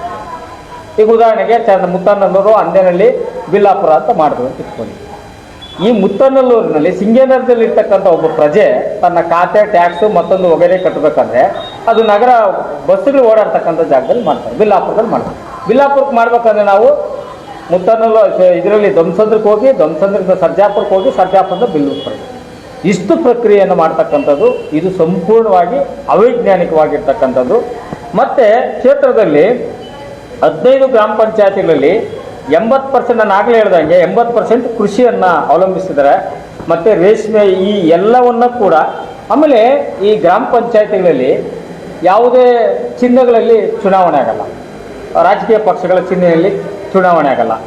ಅವರು ಎಂಥದ್ದು, ಈಗ ಪುರಸಭೆ ಆದರೆ ರಾಜಕೀಯ ಪಕ್ಷಗಳ ಹಸ್ತಕ್ಷೇಪ ಆಗ್ತದೆ. ಮತ್ತು ಯಾರು ಬಲಿಷ್ಠವಾಗಿರ್ತಾರೆ, ಆರ್ಥಿಕವಾಗಿರ್ತಾರೆ, ಅವರು ಇಲ್ಲಿ ಚುನಾವಣೆಯಲ್ಲಿ ಸ್ಪರ್ಧೆ ಮಾಡಲಿಕ್ಕೆ ಅವಕಾಶ ಆಗ್ತದೆ. ಮತ್ತು ಆ ರಾಜಕೀಯ ಚಿಹ್ನೆಗಳು ಬಂದಾಗ ಪ್ರತಿ ಗ್ರಾಮ ಪಂಚಾಯತಿಗಳಲ್ಲಿ ಎಲ್ಲಿ ರಾಜಕೀಯ ಪಕ್ಷಗಳ ಒಂದು ಪ್ರಭಾವ ಆದಾಗ ಅಲ್ಲಿನ ಅಭಿವೃದ್ಧಿ ಕುಂಠಿತ ಆಗ್ತದೆ. ಈಗ ಉದಾಹರಣೆಗೆ ಇವತ್ತು ನಮ್ಮ ಕಣ್ಮುಂದೆ ವಿಜಯಕುಮಾರ್ ಸರ್ ಇದ್ದಾರೆ, ಮಹೇಶ್ ಸರ್ ಇದ್ದಾರೆ, ಆಮೇಲೆ ಮಾತಾಡ್ತಾರೆ. ಆ ಪುರಸಭೆ ಆಗಿರ್ತಕ್ಕಂಥ ಚಂದಾಪುರ ಪುರಸಭೆಯಲ್ಲಿ ಕಸವನ್ನು ತೆಗಿಲಿಕ್ಕೆ ಇದು ಭಾಳಷ್ಟು ಕೆಣಗಾಡ್ತಾ ಇದೆ. 2 ಬಾರಿ ಇವತ್ತು ಗ್ರಾಮ ಪಂಚಾಯತ್, ಆಮೇಲೆ ಅಲ್ಲಿ ಕೂಡ ಇವತ್ತು 2.5 ವರ್ಷಗಳ ಕಾಲ ಅಧಿಕಾರವನ್ನು ಪಡಲಿಕ್ಕೆ ಆಗ್ತಾ ಇಲ್ಲ. ಮತ್ತು ಇವತ್ತು ವಿಶೇಷವಾಗಿ ಏನಪ್ಪ ಅಂತ ಹೇಳಿದ್ರೆ, ಒಂದು ಗ್ರಾಮ ಪಂಚಾಯತಿಯಲ್ಲಿ ಒಬ್ಬ ಅಧ್ಯಕ್ಷರು ಮತ್ತು ಪ್ರತಿನಿಧಿಗಳಾಗ್ತಕ್ಕಂಥವರು ಪ್ರತಿ ವರ್ಷ ಒಬ್ಬ ಗ್ರಾಮ ಪಂಚಾಯತಿ ಪ್ರತಿನಿಧಿ ಅಧ್ಯಕ್ಷರಾಗಿದ್ದವರು ತಮ್ಮದೇ ತೆರಿಗೆ ಹಣವನ್ನು ವಸೂಲಿ ಮಾಡಿ ವರ್ಗ 1 ಅಂತೇಳಿ ಒಂದು ಯೋಜನೆಯನ್ನು ಕ್ರಿಯೇಟ್ ಮಾಡಿ ಸರ್ಕಾರದಿಂದ 14 ಫೈನಾನ್ಸು ಮತ್ತು 15 ಫೈನಾನ್ಸು ಸೇರಿಸ್ಕೊಂಡು ಸುಮಾರು ಒಬ್ಬ ಗ್ರಾಮ ಪಂಚಾಯತಿಯಲ್ಲಿ 5 ಕೋಟಿ 10 ಕೋಟಿವರೆಗೂ ಆ ಗ್ರಾಮದ ಜನರಿಗೆ ಕೆಲಸ ಮಾಡ್ತಕ್ಕಂಥ ಪವರ್ ಇದೆ. ಆದರೆ ಈ ಪುರಸಭೆ ಆದರೆ 5,000 ಮೇಲ್ಪಟ್ಟು ಒಂದು ಕೆಲಸ, ಒಂದು ಲೈಟು, ಒಂದು ಬಿಲ್ಲನ್ನು ಮಾಡಬೇಕಾದ್ರೆ ಜಿಲ್ಲಾಧಿಕಾರಿಗಳ ಅನುಮತಿ ಪಡೆಯಬೇಕು. ಮತ್ತು ಇವತ್ತು ಗ್ರಾಮ ಪಂಚಾಯತಿಯಲ್ಲಿ ಸುಪ್ರೀಮು ಗ್ರಾಮ ಪಂಚಾಯತಿ ಮೆಂಬರ್ಗಳು, ಸದಸ್ಯರು, ಪಿ ಡಿ ಸೇರಿಕೊಂಡು ಆ ಗ್ರಾಮ ಪಂಚಾಯತಿಗೆ ಒಂದು ವರ್ಷಕ್ಕೆ ಏನೆಲ್ಲ ಯೋಜನೆಗಳು ಬೇಕು ಅಂತೇಳಿ ಕ್ರಿಯಾ ಯೋಜನೆಯನ್ನು ಮಾಡಿ ತೆರಿಗೆ ಹಣದಲ್ಲಿ ಅವರೇ ಸ್ವಯಂ ಆಗಿ ಕೆಲಸಗಳನ್ನು ಮಾಡ್ತಕ್ಕಂಥ ಕೆಲಸವನ್ನು ಮಾಡ್ತಾ ಇದ್ದಾರೆ. ಇವತ್ತು ಸರ್ಕಾರ ಈ ಒಂದು ಏನು ಪುರಸಭೆಗಳನ್ನು ಮಾಡಲಿಕ್ಕೆ ಹೊರಟಿದೆ, ನಾವು ಹೆಚ್ಚು ಜನಸಂಖ್ಯೆ ಇರತಕ್ಕಂಥದ್ದು, ಉದಾಹರಣೆಗೆ ನೆರಳೂರು ಹೆಚ್ಚು ಜನಸಂಖ್ಯೆ ಇದೆ, ಅದನ್ನು ಮಾಡಲಿ, ಎಮರೆ ಮಾಡ್ಕೊಳ್ಳಿ, ಸರ್ಜಾಪುರ ಮಾಡ್ಕೊಳ್ಳಿ, ಧ್ವಂಸಂದ್ರ ಮಾಡ್ಕೊಳ್ಳಿ. ಆಮೇಲೆ ನನಗೊಂದು ಅನುಮಾನ ಏನಪ್ಪ ಅಂತ ಹೇಳಿದ್ರೆ, ಇವತ್ತು ಆನೇಕಲ್ ತಾಲೂಕು ಸಂಬಂಧಪಟ್ಟಂಗೆ ಮಾಡಿದ್ದಾರೆ, ನಮ್ಮ 20 ಗ್ರಾಮ ಪಂಚಾಯತಿ ಮಾಡಿದ್ದಾರೆ. ಉಸ್ಕೂರು ಮತ್ತು ಶಾಂತಿಪುರವನ್ನು ಯಾಕೆ ಹೊರಗೆ ಬಿಟ್ಟಿದ್ದೀರ? ಇವತ್ತು ಬೇರೆ ಬೇರೆ ಪಂಚಾಯತಿಗಳಲ್ಲಿ ಇವಾಗ 19 ಇರ್ತಕ್ಕಂಥ ಮುತ್ತನಲ್ಲೂರು ಪಂಚಾಯತಿ, 16 ಜನ ಇರ್ತಕ್ಕಂಥ ಉಸ್ಕೂರು ಗ್ರಾಮ ಪಂಚಾಯತಿಯನ್ನು ಯಾಕೆ ಈ ಪಟ್ಟಿಯಿಂದ ಹೊರಗೆ ಬಿಟ್ಟಿದ್ದೀರ? ಒಂದು ಜೊತೆಗೆ ದಕ್ಷಿಣ ವಿಧಾನಸಭಾ ಕ್ಷೇತ್ರದಲ್ಲಿ ಬರ್ತಕ್ಕಂಥದ್ದನ್ನು ಕೂಡ ಮಾಡಿಲ್ಲ. ದಕ್ಷಿಣ ವಿಧಾನಸಭಾ ಕ್ಷೇತ್ರದಲ್ಲಿ ಆಮೇಲೆ ಇನ್ನೊಂದು ಹೇಳಬೇಕು, ಬಹಳ ನೋವಿನ ವಿಚಾರಪ್ಪ ಅಂದರೆ ಹಿಂಡ್ಲವಾಡಿ ಗ್ರಾಮ ಪಂಚಾಯತಿನಲ್ಲಿ ನಿಮಗೆಲ್ಲ ಭಾಳ ಗೊತ್ತಿದೆ, ಚೂಡಳ್ಳಿ, ಇಂದಿಗೂ ಕೂಡ ಬಸ್ಸಿನ ಸೌಕರ್ಯ ಇಲ್ಲ, ರಸ್ತೆ ಇಲ್ಲ. ಈಗಾಗಲೇ ಇಲ್ವಾಡಿಗೆ ಬಂದು ಸೌಕರ್ಯ ಕೊಡಲಿಕ್ಕಾಗಲಿಲ್ಲ. ಆ ಎಲ್ಲ ಜನ ಹಾರಗದ್ದೆಗೆ ಬಂದರು. ಹಾರಗದ್ದೆಗೆ ಪುರಸಭೆಯನ್ನು ಇದು ಎಲ್ಲೋ ಒಂದು ಕಡೆ ಮೇಲ್ನೋಟಕ್ಕೆ ಇದು ರಿಯಲ್ ಎಸ್ಟೇಟ್ ಮಾಫಿಯಾ ಅಂತಕ್ಕಂಥದ್ದು ನಮಗೆ ಮೇಲ್ನೋಟಕ್ಕೆ ಬರ್ತಾ ಇದೆ. ಮತ್ತು ನಾನಾದರೂ ಮನವಿ ಮಾಡ್ಕೊಳ್ಳೋದೇನೆಂದರೆ, ಎಲ್ಲ ಗ್ರಾಮ ಪಂಚಾಯತಿ ನಾನು ಮಾಧ್ಯಮದ ಮುಖಾಂತರ ಮನವಿ ಮಾಡ್ಕೊಳ್ತಾ ಇದ್ದೇನೆ, ಎಲ್ಲ ಗ್ರಾಮ ಪಂಚಾಯತಿಗಳು ಈ ಸರ್ಕ್ಯುಲರಲ್ಲಿ ನಿಮಗೆ ಕೊಟ್ಟಂಥ ಸುತ್ತೋಲೆಯಲ್ಲಿ ಏನು ಹೇಳಿದ್ದಾರೆ ಅಂದರೆ, ನಿಮ್ಮ ಉಲ್ಲೇಖ ಗ್ರಾಮ ಪಂಚಾಯತಿಗಳ ಠರಾವು ಅನುಮೋದನೆ ಪಡೆಯಬೇಕು ಅಂತ ಮಾಡಿಕೊಡಿ ಅಂತ ಹೇಳಿದ್ದಾರೆ. ಅದಕ್ಕೆ ನಾನು ಮನವಿ ಮಾಡ್ಕೊಳ್ತೇನೆ, ಸನ್ಮಾನ್ಯ ಗ್ರಾಮ ಪಂಚಾಯತಿ ಅಧ್ಯಕ್ಷರುಗಳು, ಉಪಾಧ್ಯಕ್ಷರುಗಳು, ಸದಸ್ಯರೇ, ಇವತ್ತು ನೀವು ನಿಮ್ಮ ಗ್ರಾಮದಲ್ಲಿ ಇವತ್ತು ಈ ಗ್ರಾಮ ಪಂಚಾಯತಿಗಳಲ್ಲಿ ಅತಿ ಹಿಂದುಳಿದವರು, ಅಲ್ಪಸಂಖ್ಯಾತರೆಲ್ಲರೂ ಕೂಡ ಜನಪ್ರತಿನಿಧಿಗಳಾಗಿದ್ದಾರೆ. ಮತ್ತು ಇಂಥ ನಿಮ್ಮ ಅಧಿಕಾರವನ್ನು ಕಸಿದುಕೊಳ್ತಕ್ಕಂಥ ಹುನ್ನಾರ ಆಗ್ತಾ ಇದೆ. ಅದಕ್ಕೆ ನಿಮ್ಮ ಗ್ರಾಮ ಪಂಚಾಯತಿಗಳಲ್ಲಿ ನಾನು ಮನವಿ ಮಾಡ್ಕೊಳ್ಳೋದೇನೆಂದರೆ, ಠರಾವನ್ನು ಇದು ನಮಗೆ ಇಷ್ಟ ಇಲ್ಲ, ಈ ಒಂದು ಪುರಸಭೆ ಮೇಲ್ದರ್ಜೆಗೇರಿಸಲಿ ನಮ್ಮ ಅಭಿಪ್ರಾಯವಿಲ್ಲ ಅಂತಕ್ಕಂಥದ್ದನ್ನ ಠರಾವಲ್ಲಿ ಮಾಡಬೇಕು. ಮತ್ತು ಯಾಕೆ ಅದನ್ನು ಯಾಕೆ ನೀವು ಅಭಿಪ್ರಾಯ ಕೇಳಿದಾಗ, ಇದು ನಮ್ಮ ಗ್ರಾಮ ಪಂಚಾಯತಿಗಳಿಗೆ ಮತ್ತೊಂದು ಗ್ರಾಮ ಪಂಚಾಯತಿಯನ್ನು ಸೇರಿಸಿ ಒಟ್ಟಾರೆ ಮಾಡೋದ್ರಿಂದ ವಿಸ್ತೀರ್ಣ ಮತ್ತು ಆಡಳಿತಾತ್ಮಕ ವ್ಯತ್ಯಾಸ ಕೂಡ ಆಗೋದ್ರಿಂದ ನೀವು ಗ್ರಾಮ ಪಂಚಾಯತಿಗಳಿಗೆ ಈಗ ತುರ್ತು ಅಂತ ಕೊಟ್ಟಿರೋ ಪತ್ರಕ್ಕೆ ನೀವು ಯಾವುದೇ ಕಾರಣಕ್ಕೂ ಈ ಒಂದು ವಿಚಾರವನ್ನು ತಾಲೂಕ್ ಪಂಚಾಯತಿ ಕಳಿಸ್ಕೊಬೇಡಿ. ಪ್ರತಿಯೊಬ್ಬರು ಗ್ರಾಮ ಪಂಚಾಯತಿಯಲ್ಲಿ ಇರ್ತಕ್ಕಂಥ ಎಲ್ಲ ಗ್ರಾಮ ಪಂಚಾಯತಿ ಚುನಾಯಿತ ಪ್ರತಿನಿಧಿಗಳು ಮನವಿ ಮಾಡ್ಕೊಳ್ತೀನಿ, ನೀವು ವಿಶೇಷವಾಗಿ ಅಥವಾ ಗ್ರಾಮ ಸಭೆ ಸಾಮಾನ್ಯ ಸಭೆಯಲ್ಲಿ ಈ ಆದಕ ಬಾಧಕಗಳನ್ನ ಚರ್ಚೆ ಮಾಡಿ, ಈ ಗ್ರಾಮ ಪಂಚಾಯತಿ ಇದ್ದರೆ ಏನು ಕೆಲಸ ಆಗುತ್ತೆ, ಪುರಸಭೆ ಆಮೇಲೆ ಪುರಸಭೆ ಆದರೆ ಯಾವುದೇ ಅನುದಾನಗಳು ಹೆಚ್ಚಿಗೆ ಬರಲ್ಲ. ಒಮ್ಮೆ ಮಾತ್ರ ಅದನ್ನು ನಮ್ಮ ಸಾರ್ ಹೇಳ್ತಾರೆ, ಮುಂಚೆ ಈಗ ನೆಕ್ಸ್ಟ್ ನಮ್ಮ ಸಾರ್ ಹೇಳ್ತಾರೆ. ಹಾಗಾಗಿ ನಾನು ಮತ್ತೊಮ್ಮೆ ಏನು ಹೇಳ್ತಾ ಇದ್ದೀನಿ ಅಂದರೆ, ಇವತ್ತು ಈ ಒಂದು ಸುತ್ತೋಲೆ ಮತ್ತು ಆನೇಕಲ್ ತಾಲೂಕನ್ನು ಇಡೀ 224 ವಿಧಾನಸಭಾ ಕ್ಷೇತ್ರದಲ್ಲಿ ಆನೇಕಲ್ ತಾಲೂಕಿನಲ್ಲಿ ಇಂಥ ಚಟುವಟಿಕೆ ಆಗಿರ್ತಕ್ಕಂಥದ್ದಕ್ಕೆ ತುಂಬ ವಿಷಾದನೀಯ. ಮತ್ತು ಯಾರು ಇದರಿಂದ ಇದ್ದಾರೆ ಅವರಲ್ಲಿ ಮನವಿ ಮಾಡ್ಕೊಳ್ತೀನಿ, ನಿಮ್ಮ ವೈಯಕ್ತಿಕ ಸ್ವಾರ್ಥಕ್ಕಾಗಿ ತಾಲೂಕಿನಲ್ಲಿ 5 ವರ್ಷಕ್ಕೊಮ್ಮೆ ಸುಮಾರು 500 ಜನ ಸಂವಿಧಾನಾತ್ಮಕವಾಗಿ ಗ್ರಾಮ ಪಂಚಾಯತಿ ಸದಸ್ಯಗಳಾಗ್ತಿದ್ದಾರೆ, 20 ಜನ ತಾಲೂಕ್ ಪಂಚಾಯತಿ ಸದಸ್ಯರಾಗ್ತಿದ್ದಾರೆ, 9 ಜನ ಜಿಲ್ಲಾ ಪಂಚಾಯತಿ ಸದಸ್ಯರಾಗಿ ಹೊರಹೊಮ್ಮುತ್ತಾರೆ, ಮತ್ತು 5 ವರ್ಷದಲ್ಲಿ 80 ಜನ ಗ್ರಾಮ ಪಂಚಾಯತಿ ಅಧ್ಯಕ್ಷರುಗಳಾಗ್ತಾರೆ, ಮತ್ತು 80 ಜನ ಉಪಾಧ್ಯಕ್ಷರುಗಳಾಗಿ ಅಧಿಕಾರವನ್ನು ಚಲಾವಣೆ ಮಾಡ್ತಾರೆ. ಇಂಥ ಅಧಿಕಾರವನ್ನು ಮೊಟಕುಗೊಳಿಸ್ತಕ್ಕಂಥ ಅಧಿಕಾರ ನಿಮ್ಗೆ ಯಾರು ಕೊಟ್ಟಿದ್ದಾರೆ? ದಯಮಾಡಿ ನೀವು ಮಾಡಿ. ಆದರೆ ಎಲ್ಲಿ ಅಂತ ಹೇಳಿದ್ರೆ, ನಮ್ಮ ಗ್ರಾಮ ಪಂಚಾಯತಿಗಳು ಅಭಿವೃದ್ಧಿ ಆಗಿದ್ದರೆ ನೀವು ಮಾಡಿ, ಜನಸಂಖ್ಯೆ ಹೆಚ್ಚಿದ್ರೆ ಮಾಡಿ. ಅದಕ್ಕೆ 20,000 ಮೇಲೆ ಕೊಟ್ಟಿದ್ರೆ ಮಾಡಿ, ಮುತ್ತನಹಳ್ಳಿ 20,000 ಇದ್ರೆ ಮಾಡಿ, ನಮ್ದೇನು ಅಭ್ಯಂತರ ಇಲ್ಲ. ನಮ್ದಿರೋದು 9,000ಕ್ಕೆ ಅಂಜನಹಳ್ಳಿ ಬಿಲ್ಲಾಪುರ ಸೇರಿಸಿ ಯಾಕೆ ಮಾಡ್ತೀರಾ? ನೀವು ಮಾಡಿ, ಸಂತೋಷ. ಆದರೆ ಇದು ಎಲ್ಲೋ ಒಂದು ಕಡೆ ನಾನು ಆಗಲೇ ಹೇಳ್ದಂಗೆ, ಇದು ಯಾರು ಕಾಣದ ಕೈಗಳು ಕೆಲಸ, ಇದು ರಿಯಲ್ ಎಸ್ಟೇಟ್ ಮ್ಯಾಪ್ ದಂಧೆ ಕೂಡ ಆಗಿದೆ. ಯಾಕಂತ ಹೇಳಿದ್ರೆ ನೀವು ಕೇಳ್ಬೋದು, ರಿಯಲ್ ಎಸ್ಟೇಟ್ ಹೆಂಗೆ ಅಂತ ಹೇಳಿದ್ರೆ, ಇವತ್ತಿದು ತೆರಿಗೆ ಜಾಸ್ತಿ ಆಗ್ತದೆ. ಪುರಸಭೆ ಆದ ತಕ್ಷಣ ಆ ಜಮೀನು ವ್ಯಾಲ್ಯೂಯೇಷನ್ನು, ಮನೆಗಳ ವ್ಯಾಲ್ಯೂಯೇಷನ್ ಜಾಸ್ತಿ ಆಗ್ತದೆ. ಅದನ್ನು ಯಾರಪ್ಪ ಬಂಡವಾಳ ಮಾಡ್ಕೊತಾರೆ ಅಂದರೆ, ಬೇರೆ ಹೊರ ರಾಜ್ಯದಿಂದೆಲ್ಲ ಈ ರಿಯಲ್ ಎಸ್ಟೇಟ್ ಮಾಫಿಗಳಿಗೆ ಆಗಲೇ ತೆಗೆದುಕೊಂಡು ಮಾಡಿರ್ತಕ್ಕಂಥವ್ರಿಗೆ ಹೆಚ್ಚು ದುಡ್ಡು ಬರ್ತದೆ, ಮಾರ್ಕೊಂಡು ಹೊರಟ್ಬಿಡ್ತಾರೆ.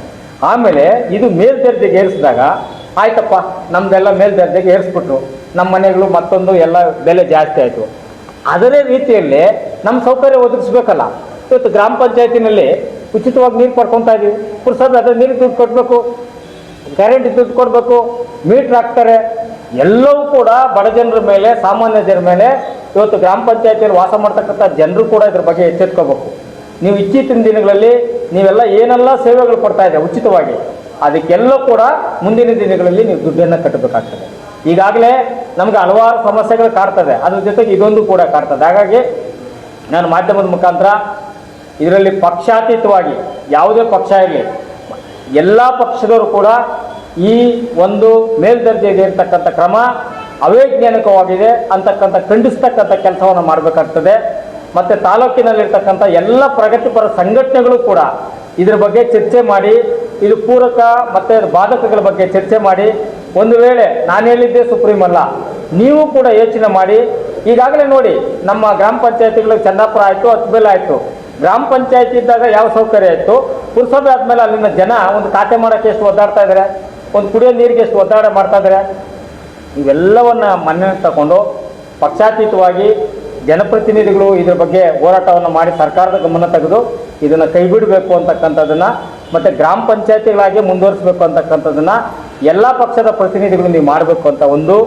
ಜೊತೆಗೆ ಎಲ್ಲ ಕನ್ನಡ ಪರ ಸಂಘಟನೆಗಳು ಕೂಡ ಇಂಥ ತಾಲೂಕನ್ನು ಮಾಯ ಮಾಡಕ್ಕೆ ಹೊರಡ್ತಾರೆ. ಇವತ್ತು ಈ ಗ್ರಾಮ ಪಂಚಾಯತಿಗಳು ತಮ್ಮ ಗ್ರಾಮೀಣ ಸೊಬಗಡನ್ನು ಕೂಡ ಮಾಯ ಮಾಡ್ತಕ್ಕಂಥ ಕೆಲಸವನ್ನು ಮಾಡೋಕ್ಕೆ ಹೊರಟಿದ್ದಾರೆ.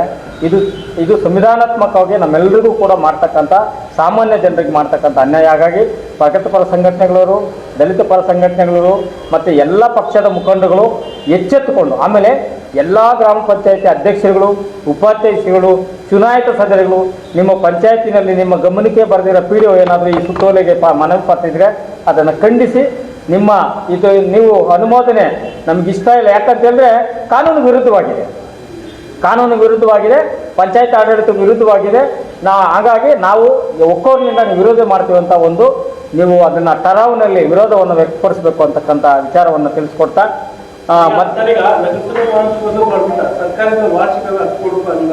ವಾರ್ಷಿಕ ಅಲ್ಲ, ನಮ್ಮ ವಿಜಯಕುಮಾರ್ ಸರ್ ಹೇಳ್ತಾರೆ ಒಮ್ಮೆ ಪ್ರಾರಂಭದಲ್ಲಿ ಕೊಡ್ತಾರೆ. ಪ್ರಾರಂಭದಲ್ಲಿ ಏನು ಕೊಡ್ತಾರೆ ಅಂದರೆ ಹೊಸದಾಗಿ ಪುರಸಭೆಯಾಗಿ ವ್ಯಾಪ್ತಿ ಆಯಿತು.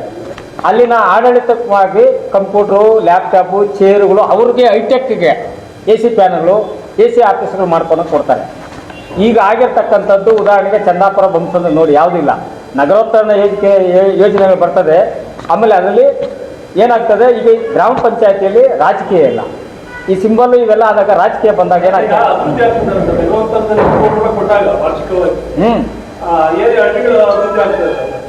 ಈಗಾಗಲೇ ನಮ್ಮ ಕಣ್ಮುಂದೆ ಹೇಳ್ತಾ ಇದೀನಲ್ಲ, ಚಂದಾಪುರದಲ್ಲಿ ಯಾವ ಅಭಿವೃದ್ಧಿ ಆಗಿದೆ? ಕಸ ಎತ್ತಕ್ಕಾಗಿಲ್ಲ, ನೀರು ಕೊಡೋಕ್ಕಾಗ್ತಾ ಇಲ್ಲ, ಲೈಟ್ ಇಲ್ಲ.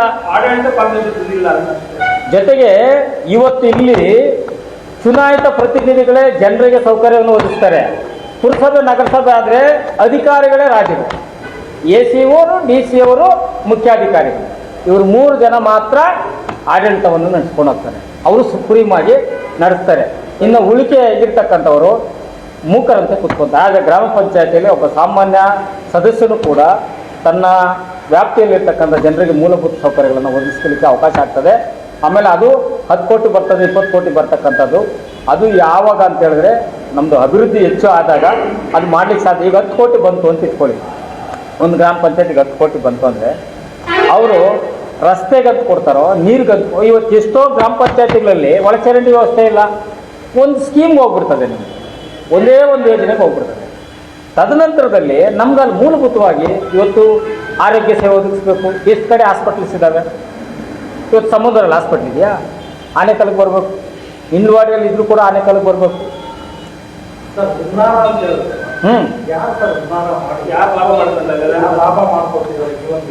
ಈ ಒಂದು ವಿಚಾರವಾಗಿ ಏನು ಈಗ ಹೊರ ರಾಜ್ಯದಿಂದ ಬಂದಿರತಕ್ಕಂಥ ರಿಯಲ್ ಎಸ್ಟೇಟ್ ಮಾಫಿಯಾಗೆ ಅವರಿಗೆ ಯಾರೋ ಒಬ್ಬ ಜನಪ್ರತಿನಿಧಿಗಳೇ ಇರ್ತಾರೆ ಬಲಿಷ್ಠವಾಗಿ ಜನಪ್ರತಿನಿಧಿ. ಯಾಕಂತ ಹೇಳಿದ್ರೆ ಇಷ್ಟು ಪ್ರಮಾಣದಲ್ಲಿ ಆಮೇಲೆ ಮುಚ್ಚಿತ್ತು ಮಾಡ್ತಕ್ಕಂಥದ್ದು ಏನಿತ್ತು ಈ ಹಿಂದೆ, ಇದು ವಾಟ್ಸಪ್ಪಲ್ಲಿ ಓಡಾಡ್ತು ಬೋಗಸ್ ಅಂತು, ಎಲ್ಲರೂ ಸುಮ್ಮನೆ ಆಗ್ಬೋದು. ಈಗ ತುರ್ತು ಅಂತ ಕೊಟ್ಟಿದ್ದಾರೆ. ಆಮೇಲೆ ಇದನ್ನು ಜನಾಭಿಪ್ರಾಯವನ್ನು ಕೇಳಬೇಕು. ಗ್ರಾಮ ಪಂಚಾಯತಿಗಳಿಗೆ ಮುಂಚಿತವಾಗಿಯೇ ಸರ್ಕಾರ ಈಗ ನಿಮ್ಮ ಗ್ರಾಮ ಪಂಚಾಯತಿಯಲ್ಲಿ ಆರ್ಥಿಕವಾಗಿ ಹೆಚ್ಚು, ಈಗ ಇನ್ನೊಂದು ವಿಚಾರ ಏನಪ್ಪ ಅಂದರೆ ನಮ್ಮ ಗ್ರಾಮ ಪಂಚಾಯತಿಗಳಲ್ಲಿ ಹೆಚ್ಚಿನ ಆರ್ಥಿಕ ಸಂಪನ್ಮೂಲಗಳು ಬರ್ತಾ ಇದೆ. ಇದ್ರ ಮೇಲೆ ಕಣ್ಣು ಹಾಕಿರ್ತಕ್ಕಂಥವ್ರು ಕೆಲವು ಅಧಿಕಾರಿಗಳು ಅಭಿವೃದ್ಧಿ ದೃಷ್ಟಿ ಅಲ್ಲ, ತೆರಿಗೆ ಹಣ. ಇವತ್ತು ನೋಡಿ, ಇವತ್ತು ಬಡ್ಜೆಟ್, ಕೇಂದ್ರದಲ್ಲಿ ಬಡ್ಜೆಟ್ ಆಯಿತು. ನಮ್ಮ ರಾಜ್ಯದಿಂದ ಅತಿ ಹೆಚ್ಚು ತೆರಿಗೆ ಕೊಟ್ಟಿವಿ ನಾವು. ಅತಿ ಹೆಚ್ಚು ತೆರಿಗೆ ನಮ್ಗೆ ಎಷ್ಟು ಕೊಟ್ಟರು? ಶೂನ್ಯ. ಅದೇ ರೀತಿ ಇವತ್ತು ಗ್ರಾಮ ಪಂಚಾಯತಿಯಲ್ಲಿ ಕೋಟ್ಯಾಂತರ ರೂಪಾಯಿ ತೆರಿಗೆ ಬರ್ತಾ ಇದೆ. ಆ ತೆರಿಗೆ ದುಡ್ಡನ್ನು ಪುರಸಭೆ, ನಗರಸಭೆ ಆಡಳಿತಕ್ಕೆ ಹೋದಾಗ ಮತ್ತೆ ನಮಗೆ ಕೊಡ್ತಕ್ಕಂಥದ್ದು, ಆ ಪುರಸಭೆಗಳು ಕೊಡ್ತಕ್ಕಂಥದ್ದು ಎಲ್ಲೋ ಒಂದು ಕಡೆ ಬೆರಳೆಣಿಕೆ ಅಷ್ಟು ಕೊಡ್ತಾ ಇದೆ. ಹಾಗಾಗಿ ಈ ಒಂದು ಪ್ರಕ್ರಿಯೆಯನ್ನು ನಾನು ಮತ್ತೊಮ್ಮೆ ಮನವಿ ಮಾಡ್ಕೊಳ್ತೇನೆ, ಇದನ್ನು ಕೈ ಬಿಡಬೇಕು ಅಂತ. ಇವಾಗ 4 ಗ್ರಾಮ ಪಂಚಾಯತಿಗಳು ಅಭಿವೃದ್ಧಿ ಆಗಿದೆ, ನೀವು ಮಾಡಿ. ಇನ್ನು ಉಳಿಕೆ ಗ್ರಾಮ ಪಂಚಾಯತಿಗಳನ್ನು ಮರ್ಜ್ ಮಾಡಿ ನೀವು ಮಾಡ್ತಕ್ಕಂಥದ್ದು ಪ್ರಕ್ರಿಯೆನ ಬಿಡಿ. ಮೊದಲು ಅದು ಪಂಚಾಯತಿಯಾಗಿ ಅಭಿವೃದ್ಧಿ ಆದಾಗ ನೀವು ಮಾಡಿ ಅಂತ ಹೇಳ್ತಾ ನಮ್ಮ ಹಿರಿಯರು ಮತ್ತು ಮಾಡ್ತೀವಿ. ಅದಕ್ಕೆ ನಾವು ಈಗ ಇದನ್ನೆಲ್ಲ ಕಾನೂನು ಹೋರಾಟ ಮೊದಲಿಗೆ ನಾವು ಇವಾಗ ಜಿಲ್ಲಾಧಿಕಾರಿಗಳಿಗೆ, ಮಾನ್ಯ ಕಾರ್ಯನಿರ್ವಹಣಾಧಿಕಾರಿಗಳಿಗೆ, EOಗಳಿಗೆ ಮತ್ತು ಪ್ರಧಾನ ಕಾರ್ಯದರ್ಶಿಗಳಿಗೂ ಪತ್ರ ವ್ಯವಹಾರ ಮಾಡ್ತಾ ಇದ್ದೀವಿ. ಆಮೇಲೆ ನಾವು ಸುಮ್ಮನೆ ಪತ್ರ ವ್ಯವಹಾರ ಮಾಡ್ತಾ ಇಲ್ಲ. ಇದು ಸರ್ಕಾರನೇ ಗೆಜೆಟಲ್ಲಿ 2021 ಜನಗಣತಿಯಲ್ಲಿ ಇಷ್ಟು ಜನಗಣತಿ ಇದೆ, ನಿಮ್ಮ ಗ್ರಾಮ ಪಂಚಾಯತಿಯಲ್ಲಿ ಇಷ್ಟೇ ಜನಗಣತಿ, ಇದ್ರ ಪ್ರಕಾರವಾಗಿ ಕಾನೂನು ವಿರುದ್ಧ ಇದೆ. ಮತ್ತು ಎರಡನೇದು ಏನಂತ ಹೇಳಿದ್ರೆ ಆ ಜನಸಂಖ್ಯೆಯ ಅನುಗುಣವಾಗಿ ಮತ್ತೆ ಒಂದು ಮರ್ಜಿ ಮಾಡ್ತಕ್ಕಂಥದ್ದು ಇವೆಲ್ಲವೂ ಕೂಡ ಕಾನೂನು ವಿರುದ್ಧವಾಗಿದೆ. ಹಲವಾರು ಪಾಯಿಂಟ್ಗಳು ಇದನ್ನು ಕಾನೂನಿನಲ್ಲಿ ಕೂಡ ನಾವು ಪ್ರಶ್ನೆ ಮಾಡ್ತೀವಿ. ಅದು ಮುಂಚಿತವಾಗಿ ನಾವು ಈ ತಾಲೂಕಿನ ಜನತೆ ಮತ್ತು ಜನಪ್ರತಿನಿಧಿಗೆ ತಿಳಿಸ್ಬೇಕಲ್ಲ. ಈ ಮಾಧ್ಯಮದ ಮುಖಾಂತರ ನಾನು ಜಾಗೃತಿಯನ್ನು ಮೂಡಿಸ್ಲಿಕ್ಕೆ ಬಂದಿದ್ದೀನಿ. ಆಮೇಲೆ ಇದರಲ್ಲಿ ಚಿನ್ನಪ್ಪನೇನೋ ಮಾಡ್ತಾನೆ ವೈಯಕ್ತಿಕ ಆಸಕ್ತಿ ಅಲ್ಲ. ನನ್ನ ಒಂದು ನೋವಿನ ಸಂಗತಿ ಏನಪ್ಪ ಅಂದರೆ 5 ವರ್ಷಕ್ಕೊಮ್ಮೆ 515 ಜನ ಗ್ರಾಮ ಪಂಚಾಯತರಾಗ್ತಾರೆ. SC ST OBCಗಳು ಅಲ್ಪಸಂಖ್ಯಾತರು ಇವತ್ತು ಏನೋ ಒಂದು ಗ್ರಾಮದಲ್ಲಿ ಒಂದು ಮನೆ ಇರ್ತಕ್ಕಂಥ ST ಮನೆಗಳಲ್ಲೂ ಕೂಡ ಗ್ರಾಮ ಪಂಚಾಯತಿ ಮೆಂಬರ್ಗಳಾಗ್ತಾರೆ.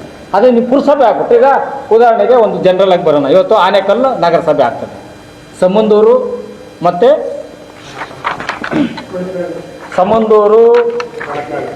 ಒಣಗಿನಲ್ಲಿ ಗ್ರಾಮ ಪಂಚಾಯತಿ ಬರ್ತದೆ. ಈಗ ಆನೇಕಲ್ಲಲ್ಲಿ 40,000-50,000 ಜನಸಂಖ್ಯೆ ಇರ್ತದೆ. 5,000ದಂತೆ ಒಂದು ಸದಸ್ಯರನ್ನು ತಗೊಂಡ್ರೆ ನಗರಸಭೆಗೆ ಇಲ್ಲಿ 15 ಜನ ಬರ್ತಾರೆ. ಇನ್ನು ನಾವು ಸಮಂದೂರಿಗೆ ಹೋದರೆ 10,000ಕ್ಕೆ ಎಷ್ಟು ಪ್ರತಿನಿಧಿ ಆಗ್ತಾರೆ? 2 ಆಗ್ತಾರೆ. ಒಣಗಿನಲ್ಲಿಗೆ ಹೋದ್ರೆ ಎಷ್ಟಾಗ್ತಾರೆ? 2 ಆಗ್ತಾರೆ. ಅಥವಾ ಒಣಗಿನಲ್ಲಿಗೆ ಹೋದ್ರೆ 2 ಆಗೋಕ್ಕಾಗಲ್ಲ, ಸ್ವಲ್ಪ ಭಾಗ ಆನೇಕಲ್ಲು ಕಿತ್ತಾಗ್ತದೆ. ಆಮೇಲೆ ಇನ್ನೊಂದು ದುರಂತ ಏನಂದರೆ ಆನೇಕಲ್ ಪಟ್ಟಣ ಇದು ಹಲವಾರು ವರ್ಷಗಳಿಂದ ಪುರಸಭೆಯಾಗಿ ಇಲ್ಲಿ ಬಲಿಷ್ಠವಾದ ಕುಳುಗಳಿದ್ದಾವೆ. ಆರ್ಥಿಕವಾಗಿ ರಾಜಕೀಯವಾಗಿ ಬಲಿಷ್ಠರಿರ್ತಾರೆ. ಇವತ್ತು ಒಣಗಿನಲ್ಲಿ ಸಮಂದೂರು ಇದು ಕೂಡಿ ಮಾಡಿಕೊಂಡು ಒಂದು ನಗರಸಭೆ ಆದರೆ ಆನೇಕಲ್ ಪಟ್ಟಣದಲ್ಲಿ ದುಡ್ಡಿರ್ತಕ್ಕಂಥವ್ರು ಬಂದು ಸಮಂದೂರದಲ್ಲಿ ನಿಂತ್ಕೊಂಡು ಗೆಲ್ಬೋದು. ಅದು ಪ್ರಕ್ರಿಯೆ. ಒಣಗಿನಲ್ಲಿ ಬಂದು ಕುತ್ಕೊಂಡು ಗೆಲ್ಬೋದು. ಆ ಭಾಗದಲ್ಲಿರ್ತಕ್ಕಂಥ ಸುಮಾರು 9 ಹಳ್ಳಿಗಳಲ್ಲಿ ರಾಜ್ಯದ ಅವರ ಅಧಿಕಾರವನ್ನು ಕಸಿದುಕೊಂಡತಕ್ಕಂಥ ಪ್ರಕ್ರಿಯೆ ಆಗ್ತದೆ. ಹಾಗಾಗಿ ಇವತ್ತು 5 ವರ್ಷಕ್ಕೆ 515 ಜನ ಗ್ರಾಮ ಪಂಚಾಯತಿ ಸದಸ್ಯರಾದರು. ಆದ ತಕ್ಷಣ ಆ 500 ಜನರ ಕುಟುಂಬಗಳು ಮತ್ತು 500 ಜನ ರಾಜಕೀಯವಾಗಿ ಅವರು ಬೆಳಕಿಗೆ ಬರ್ತಾರೆ. ಅದಾದ ಮೇಲೆ ಈ ಒಂದು 20 ಜನ ಗ್ರಾಮ ಪಂಚಾಯತಿಗಳಲ್ಲಿ ವರ್ಷಕ್ಕೆ 20 ಜನ ಗ್ರಾಮ ಪಂಚಾಯತಿ 2.5 ವರ್ಷಕ್ಕೆ 20 ಜನ ಅಧ್ಯಕ್ಷರಾಗ್ತಾರೆ, 20 ಜನ ಉಪಾಧ್ಯಕ್ಷರಾಗ್ತಾರೆ. ಒಂದು ವರ್ಷಕ್ಕೆ 40 ಜನ ಅಧಿಕಾರವನ್ನು ಪಡ್ಕೊತಾರೆ. ಈಗ ಇದೇನನ್ನು ಆಗ್ಬಿಟ್ರೆ ಎಷ್ಟು ಜನ ಆಗ್ಬೋದು ಸಾಧ್ಯ? ಈಗ ಆನೇಕಲ್ದು ಹೇಳಿದೆ ನಾನು, ಇಲ್ಲಿ 10 ಫ್ಯಾನ್ ಅಪ್ ಮಾಡಿಬಿಡಿ, ಇಲ್ಲಿ 10 ಇಲ್ಲಿ 15 ಜನ ಇಲ್ಲಿ ಆನೇಕಲ್ಲಲ್ಲೇ ಆಗ್ತಾರೆ. ಸಮುದ್ರಗೆ ಕೇವಲ 2 ಆಗ್ತಾರೆ. 20 ಜನರ ಅಧಿಕಾರವನ್ನ ಯಾರೋ 2ಗೆ ಕೊಡ್ತಕ್ಕಂಥದ್ದು ಸರಿನಾ? ತಾಲೂಕು ಜಿಲ್ಲಾ ಪಂಚಾಯತಿ ಎಲೆಕ್ಷನ್ 5 ವರ್ಷ ಆಯ್ತು. ಇವಾಗ ಯಾರು ತಕರಾರು ಅಂತ ಹೇಳಿದ್ರೆ ನಮ್ಮಲ್ಲಿ ಅರಿವಿನ ಕೊರತೆ ಒಂದು. ಮತ್ತೆ ಯಾಕೆ ನಾನಾಗಲೇ ಹೇಳಿದೆ, ಪಕ್ಷಾತೀತವಾಗಿ ಅನ್ಯಾಯದಾಗ ಹೋರಾಟ ಮಾಡಬೇಕು. ಇವ್ರು ನಾನು ಎಲ್ಲಿ ಕೇಳಿದ್ರೆ ನನಗೆ ಬಿ ಫಾರಂ ಕೊಡಲ್ಲ, ನಾನೆಲ್ಲಿ ಕೇಳಿದ್ರೆ ಬಿ ಫಾರಂ ಕೊಡಲ್ಲ ಅಂತ ನಾವು ಬೇರೆ ಪದಗಳು ಉಪಯೋಗಿಸಬಾರ್ದು. ಅವರಿಂದ ಇವತ್ತು ಅದಕ್ಕೋಸ್ಕರವಾಗಿ ನಾವು ಇವತ್ತು ಪ್ರಜಾಪ್ರಭುತ್ವ ಕಗ್ಗೋಲೆ ಆಗ್ತದೆ, ಸಂವಿಧಾನ ಕೂಡ ಕಗ್ಗೋಲೆ ಆಗ್ತದೆ. ಅಧಿಕಾರಿಗಳು ಇವತ್ತು ನೀವು ಹೇಳಿದ್ರಲ್ಲ, ಇದು ಕೂಡ ಇವತ್ತು ಒಬ್ಬ ಚುನಾಯಿತ ಪ್ರತಿನಿಧಿ ಇದ್ದರೆ, ಜಿಲ್ಲಾ ಪಂಚಾಯತ್ ಅಧ್ಯಕ್ಷನಿದ್ದರೆ ಈ ಭಾಗದಲ್ಲಿ ಕೋಟ್ಯಾಂತರ ರೂಪಾಯಿ ಕೆಲಸ ಆಗ್ತಾಯಿತ್ತು. ಈ ಕೋಟ್ಯಾಂತರ ರೂಪಾಯಿ ಕೆಲಸ ಇವತ್ತು ಅಲ್ಲಿನ ಆಡಳಿತ ಅಧಿಕಾರಿಗಳ ಮುಖಾಂತರ ಸರ್ಕಾರಕ್ಕೆ ಹೋಗ್ತಾ ಇದೆ. ಇವತ್ತು ತಾಲೂಕ್ ಪಂಚಾಯತಿ ಇವತ್ತು 5 ವರ್ಷಗಳಲ್ಲಿ ಇದ್ದಿದೆ, ಇನ್ನು ಎಷ್ಟೆಲ್ಲ ಕಾರ್ಯಕ್ರಮಗಳಾಗ್ತಾಯಿತ್ತು. ಇವೆಲ್ಲವೂ ಕೂಡ ನಾನು ಆಗಲೇ ಹೇಳ್ದಂಗೆ ನಮ್ಮ ತಾಲೂಕಿನಲ್ಲಿ ಗ್ರಾಮ ಪಂಚಾಯತಿಗಳ ಮೇಲ್ದರ್ಜೆಗೇರಿಸಿ ಪುರಸಭೆಗಳು ಮಾಡ್ತಕ್ಕಂಥದ್ದು. ಇದರ ಪ್ರಯೋಜನ ಪಡ್ತಕ್ಕಂಥವ್ರು ಯಾರಪ್ಪ ಅಂದರೆ ಬಲಿಷ್ಠವಾಗಿರ್ತಕ್ಕಂಥವ್ರು, ಕೆಲವು ಬೆರಳಿಕೆ ಇರ್ತಕ್ಕಂಥವ್ರು, ಮತ್ತು ಈ ರಿಯಲ್ ಎಸ್ಟೇಟ್ ಮಾಫಿಯಾ. ಆ ರಿಯಲ್ ಎಸ್ಟೇಟ್ ಮಾಫಿಯಾನೇ ಇದನ್ನೆಲ್ಲ ಮಾಡ್ತಾರೆ. ಮತ್ತು ಅಧಿಕಾರಿಗಳು, ಎಲ್ಲ ಅಧಿಕಾರಿಗಳಲ್ಲ, ಕೆಲವು ಭ್ರಷ್ಟಾಧಿಕಾರಿಗಳಿರ್ತಾರೆ. ಯಾರೊಬ್ಬ ಎಲೆಕ್ಟೆಡ್ ಇರ್ತಾನೆ, ಅವನು ಇಲ್ದಿದ್ದು ಕ್ವಶನ್ ಕೇಳ್ತಾನೆ, ನಮ್ಗೆ ಯಾಕಪ್ಪ? ಅದಕ್ಕೆ ನಾವೇ ರಾಜ್ಯರು.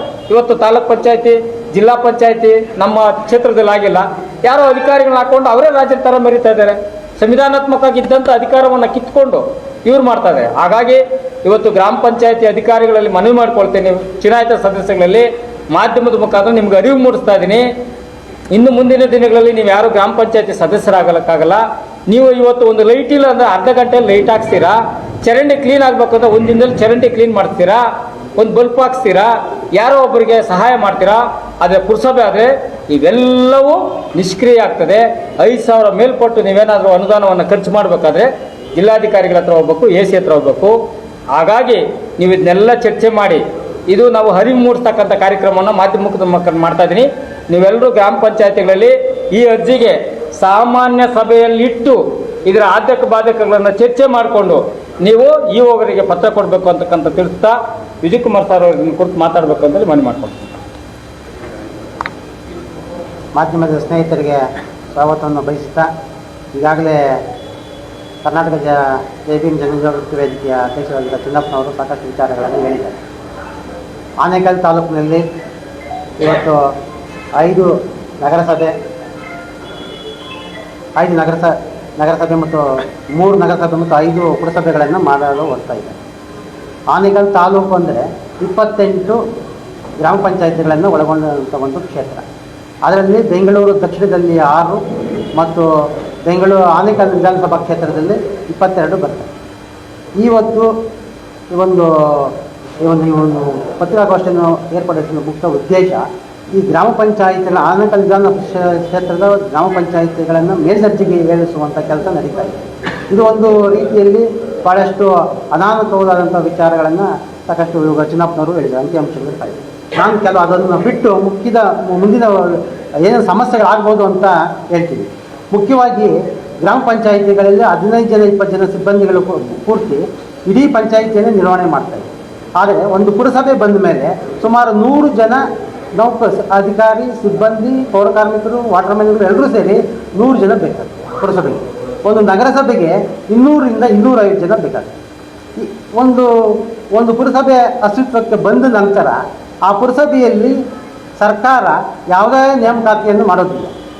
ಇವತ್ತು ಪೌರ ಕಾರ್ಮಿಕರು ಸಿಗೋದಿಲ್ಲ, ಕಸ ಎತ್ತೋದಕ್ಕೆ ವಾಟರ್ ಮ್ಯಾನ್ ಬೇಡಕ್ಕಾಗೋದಿಲ್ಲ. ಆದರೆ ಅವರೇ ಪಂಚಾಯಿತಿಯಲ್ಲಿ ಯಾರಿದ್ರೋ ಅವರೇ ಕೆಲಸ ಮಾಡುವಂಥ ಕೆಲಸ ಆಗ್ತದೆ. ಆದರೆ ಯಾವ ಪುರಸಭೆಯಲ್ಲೂ ಕೂಡ ಇದುವರೆಗೂ ಒಬ್ಬ ಚೀಫ್ ಆಫೀಸರ್ ಅಂತವ್ರು ಯಾರು ಬರ್ತಾರೋ KMSನವರು ಅವ್ರು ಯಾರು ಇದುವರೆಗೂ ಬಂದು ಅಧಿಕಾರವನ್ನು ನಡೆಸಿಲ್ಲ. ಅವರೆಲ್ಲರೂ ಕೂಡ ಆರೋಗ್ಯ ಸಿಬ್ಬಂದಿ ಆಗಿದ್ದಾರೆ, RO, RI, ಹೆಲ್ತ್ ಇನ್ಸ್ಪೆಕ್ಟರ್ ಅವ್ರು ಕೂಡ ಬಂದು ಈ ಒಂದು ನಗರಸಭೆ ಪುರಸಭೆಯಲ್ಲಿ ಚೀಫ್ ಆಫೀಸರ್ ಆಗಿ, ಕಮಿಷನರ್ ಆಗಿ ಕೆಲಸ ಮಾಡ್ತಾ ಇದ್ದಾರೆ. ಯಾವುದೇ ರೀತಿಯಾದಂತಹ ಅಭಿವೃದ್ಧಿ ಕಾರ್ಯಗಳು ನಡೆಯೋದಿಲ್ಲ. ಅದಲ್ಲದೆ ಈಗಾಗಲೇ ಯಾರು ಗ್ರಾಮ ಪಂಚಾಯಿತಿಗಳಲ್ಲಿ ಜಿಲ್ಲಾ ಪಂಚಾಯಿತಿಯಿಂದ ಅನುಮೋದಿತರಾಗಿದ್ದಾರೆ ಅವರು ಮಾತ್ರ ಸರ್ಕಾರದಲ್ಲಿ ನೇಮಕಾತಿಯಾಗಿ ಪುರಸಭೆ ಮತ್ತು ನಗರಸಭೆಗಳಲ್ಲಿ ಕೆಲಸ ಮಾಡೋದಕ್ಕೆ ಸಾಧ್ಯ ಆಗ್ತದೆ. ಸಾಕಷ್ಟು ಮಂದಿ ಓದದೇ ಇರುವಂತಹ, SLC ಪಾಸ್ ಆಗದೇ ಇರುವಂತಹ ಸಿಬ್ಬಂದಿ ವರ್ಗದವರು, ವಾಟರ್ ಮ್ಯಾನ್ಗಳು, ಪೌರ ಕಾರ್ಮಿಕರು ಅವರಲ್ಲಿ ಈಗಾಗಲೇ ಕಡಿಮೆ ಪ್ರಮಾಣದಲ್ಲಿ ವೇತನವನ್ನು ಪಡೆಯುತ್ತಿರುವಂಥ ನೌಕರರು ಈ ಪಂಚಾಯಿತಿಯಲ್ಲಿ ಇದ್ದಾರೆ. ಅವರಾರೂ ಕೂಡ ಈ ಪುರಸಭೆ ನಗರಸಭೆಗಳ ಅಸ್ತಿತ್ವಕ್ಕೆ ಬಂದರೆ ಅವ್ರು ಯಾರೂ ಕೂಡ ನೇಮಕಾತಿ ಪತ್ರವನ್ನು ಕೊಡೋದಿಲ್ಲ, ಸಾಧ್ಯ ಆಗೋದಿಲ್ಲ. ಈಗಾಗಲೇ 2015ರಲ್ಲಿ ಚಂದಾಪುರ, ಜೀಗಣ್ಣಿ, ಬೊಮ್ಮಸಂದ್ರ, ಹತ್ತಿಬೆಲೆ ಮತ್ತು ಹೆಬ್ಬಗೋಡಿಯಲ್ಲಿ ಯಾರು ನೇಮಕಾತಿ ಇಲ್ಲದಂತಹ ಸಿಬ್ಬಂದಿಗೆ ಕೆಲಸ ಮಾಡ್ತಾಯಿದ್ರು ಅವರೆಲ್ಲರಿಗೂ ಕೂಡ ಇದುವರೆಗೂ 6,000 ವೇತನವನ್ನು ಕೊಡ್ತಾ ಇದ್ದಾರೆ. ಅವರ ಕನಿಷ್ಠ ವೇತನವನ್ನು ಕೂಡ ಕೊಡ್ತಾ ಇಲ್ಲ. ಈಗಾಗಲೇ ಇದು ಸಾಕಷ್ಟು ವಿಚಾರಗಳು ಗೊತ್ತಿದ್ರೂ ಕೂಡ ಯಾವುದೇ ಒಂದು ಆಡಳಿತ ವ್ಯವಸ್ಥೆ ಏನಿದೆ, ಸಿಬ್ಬಂದಿ ವರ್ಗ ಆಗಲಿ ಅಥವಾ ಯಾರೋ ಗೆದ್ದಿರುವಂಥ ಪುರಸಭಾ ಅಧ್ಯಕ್ಷರಾಗಲಿ ಯಾರೂ ಕೂಡ ಇದ್ರ ಬಗ್ಗೆ ಗಮನ ಹರಿಸಿದ್ರೆ ಒಂದು ಶೋಚನೀಯ ಅನ್ನೋದು ಒಂದು ಇದೆ. ಇನ್ನು ಮುಖ್ಯವಾಗಿ ಅವರಿಗೆ ನೇಮಕಾತಿ ಪತ್ರಗಳು ಕೂಡ ಕೊಡ್ತಾ ಇಲ್ಲ. ಇನ್ನು ಈ ಪುರಸಭೆಗೆ ಬೇಕಾದಂತಹ ಏನು ಸಿಬ್ಬಂದಿಗಳಿದ್ದಾರೆ, ಇದು ತುಂಬ ಗಂಭೀರವಾದಂಥ ವಿಚಾರ. ಜೊತೆಗೆ ಈ ಏನು ಪುರಸಭೆ ಮತ್ತು ನಗರಸಭೆ ಖರ್ಚು ವೆಚ್ಚಗಳು ಬರುವಂತಹ 60% ಆಡಳಿತಾತ್ಮಕ ವೆಚ್ಚಗಳಿಗೆ ಖರ್ಚಾಗ್ತಾ ಇದೆ. ಈ ಸರ್ಕಾರದಿಂದ ಬರುವಂತಹ ಅಭಿವೃದ್ಧಿ ಕಾರ್ಯಗಳಿಗೆ ಮಾತ್ರ ಕೆಲವು ಆಗ್ತಾ ಇದೆ ಹೊರತು 60% ಆಡಳಿತಾತ್ಮಕ ಮತ್ತು ಗುತ್ತಿಗೆದಾರರನ್ನು ತಗೊತಾರೆ. ಸಿಬ್ಬಂದಿ ವರ್ಗ ಅಲ್ಲಿ ಸ್ಟಾಫ್ ಬಂದಿಲ್ಲ ಅಂದರೆ ಅವ್ರನ್ನ ತಗೊಂಡು ಅವರಿಗೆ ಸಂಬಳ ಕೊಡುವಂಥದ್ರಿಂದ 60 ರಿಂದ 70% ಬರೀ ಅಡ್ಮಿನಿಸ್ಟ್ರೇಟಿವ್ ಖರ್ಚುಗಳಿಗೆ ಹೋಗ್ತಾ ಇದೆ. ಇನ್ನು ಮುಖ್ಯವಾಗಿ ಈ ಪುರಸಭೆ ಮತ್ತು ನಗರಸಭೆಗಳ ಅಸ್ತಿತ್ವಕ್ಕೆ ಬಂದ ನಂತರ ನಾವು ಏನು ಈ ಗ್ರಾಮ ಪಂಚಾಯಿತಿಗಳಿಗೆ ನಾವು ರೂರಲ್ ಕೋಟ್ ಅಂತ ತಗೊತಾ ಇದ್ವಿ, ವಿದ್ಯಾರ್ಥಿಗಳು ಮತ್ತು ಪೋಷಕರು ಅಥವಾ ನಾವು CETಯಲ್ಲಿ ತಗೊತಾ ಇದ್ವಿ, ಸರ್ಕಾರಿ ನೌಕರರಿಗೆ ನಾವು ತಗೊತಾ ಇದ್ವಿ, ಅದು ಯಾರಿಗೂ ಸಿಗೋದಿಲ್ಲ. ಬರೀ ಯಾರಿಗೋ ತೊಂದರೆ ಆಗ್ತದೆ ಅನ್ನೋದಂತಲ್ಲ, ಕನಿಷ್ಠ ನಮ್ಮ ವಿದ್ಯಾರ್ಥಿಗಳಿಗೆ CETನಲ್ಲಿ ಗ್ರಾಮೀಣ ಕೋಟ ಕೂಡ ಸಿಗೋದಿಲ್ಲ. ಜೊತೆಗೆ ಯಾವುದೇ ಸರ್ಕಾರಿ ನೌಕರರಿಗೆ ನಾವು ಹೋದಾಗ 3% 5% ಗ್ರಾಮೀಣ ಕೋಟ ಇದೆಯಲ್ಲ, ಅದು ನಮ್ಗೆ ಸಿಗೋದಿಲ್ಲ. ಆಲ್ರೆಡಿ ನಾವು ಈಗ ಚಂದಾಪುರ, ಹೆಬ್ಬಗೋಡಿ, ಮತ್ತು ಜಿಗಣಿಯಲ್ಲಿ ನಾವು ಅನುಭವಿಸ್ತಾ ಇದ್ದೀವಿ. ಇನ್ನು ಮುಖ್ಯವಾಗಿ ಯಾವುದೇ ಒಂದು ಗ್ರಾಮ ಸಭೆನೇ ಅಂತಿಮ. ಅಲ್ಲಿ ಏನು ಫಲಾನುಭವಿಗಳನ್ನ ಆಯ್ಕೆ ಮಾಡ್ತಾರೋ ಅಥವಾ ಯಾರು ಅಲ್ಲಿ ಫಲಾನುಭವಿಗಳನ್ನ ಆಯ್ಕೆ ಮಾಡ್ತಾರೆ ಅವರಿಗೆ ಮಾತ್ರ ಕೊಡಬೇಕು ಅಂತ ಸೌಲಭ್ಯಗಳನ್ನ ಕೊಡಬೇಕು ಅಂತ ಇದೆ. ಅದು ನಮ್ಮ ಕುಂದುಕೊರತೆಗಳನ್ನು ನೇರವಾಗಿ ಪಂಚಾಯಿತಿಯ PDO ಅಥವಾ ಸದಸ್ಯರಿಗೋ ಹೇಳ್ಬೋದು. ಜೊತೆಗೆ ಗ್ರಾಮ ಸಭೆಯಲ್ಲಿ ಕೂಡ, ವಾರ್ಡ್ ಸಭೆಯಲ್ಲಿ ಕೂಡ ನಾವು ಇದು ಮಾಡ್ಬೋದು. ಆದರೆ ನಗರಸಭೆ ಪುರಸಭೆ ಬಂದರೆ ನಮ್ಮ ಹಿಡಿತಕ್ಕೆ ಸಿಗೋದಿಲ್ಲ. ಅಲ್ಲಿ ಮಾತ್ರ ಬರೀ ಅಧಿಕಾರ ವರ್ಗ ಮಾತ್ರ, ಅಧಿಕಾರಿಗಳಿಗೆ ಚೀಫ್ ಆಫೀಸರು ಯಾರು ಮಾತ್ರ ಅಲ್ಲಿ ನಾವು ಕೇಳಬೇಕಾಗ್ತದೆ. ಅವರು ನಮ್ಮ ಕೈಗೂ ಸಿಗೋದಿಲ್ಲ. ಜೊತೆಗೆ ನಾವು ಹೇಳ್ದಂಗೆ ಅವ್ರು ಮಾಡೋಕ್ಕೂ ಸಾಧ್ಯನೇ ಇಲ್ಲ. ಜೊತೆಗೆ ನಗರಸಭೆ ಪುರಸಭೆಯಲ್ಲಿ ಬರೀ ಚೀಫ್ ಆಫೀಸರ್ ಮತ್ತು ಕಮಿಷನರ್ ಮಾತ್ರ ಚೆಕ್ ಪವರ್ ಇರ್ತದೆ. ಹೀಗಾಗಿ ನಾವು ಒಂದು ಸ್ಟ್ರೀಟ್ ಲೈಟ್ ಹಾಕಬೇಕಾದ್ರೆ, ಒಂದು 1000 ರೂಪಾಯಿ ಸ್ಟ್ರೀಟ್ ಲೈಟ್ ಹಾಕಬೇಕಾದ್ರೂ ಪಂಚಾಯತ್ ಮೆಂಬರ್ ಸ್ವಂತ ಕೈಯಿಂದ ಹಾಕಿ ಬಿಲ್ ಮಾಡ್ಕೊತಾ ಇದ್ರು. ಆದರೆ ಈಗ ಅಂಥ ಕೆಲಸ ಯಾವುದೂ ಆಗ್ತಾ ಇಲ್ಲ. ಜೊತೆಗೆ ಇದೊಂದು ರಾಜಕೀಯ ಕೈವಾಡ ಏನೂ ಇದೆ, ರಿಯಲ್ ಎಸ್ಟೇಟ್ ಮಾಫಿ ಏನೂ ಇದೆ, ಜೊತೆಗೆ ಅಧಿಕಾರಿಗಳ ನೇರ ಕೈವಾಡ ಕೂಡ ಇದೆ. ನಾವು ಒಂದು ಸಾರಿ ಈ ಒಂದು ಆನೇಕಲ್ ವಿಧಾನಸಭಾ ಕ್ಷೇತ್ರದಲ್ಲಿ ಈಗಾಗಲೇ ಒಂದು ನಗರಸಭೆ, 5 ಪುರಸಭೆಗಳು ಈಗಾಗಲೇ ಅಸ್ತಿತ್ವದಲ್ಲಿದೆ.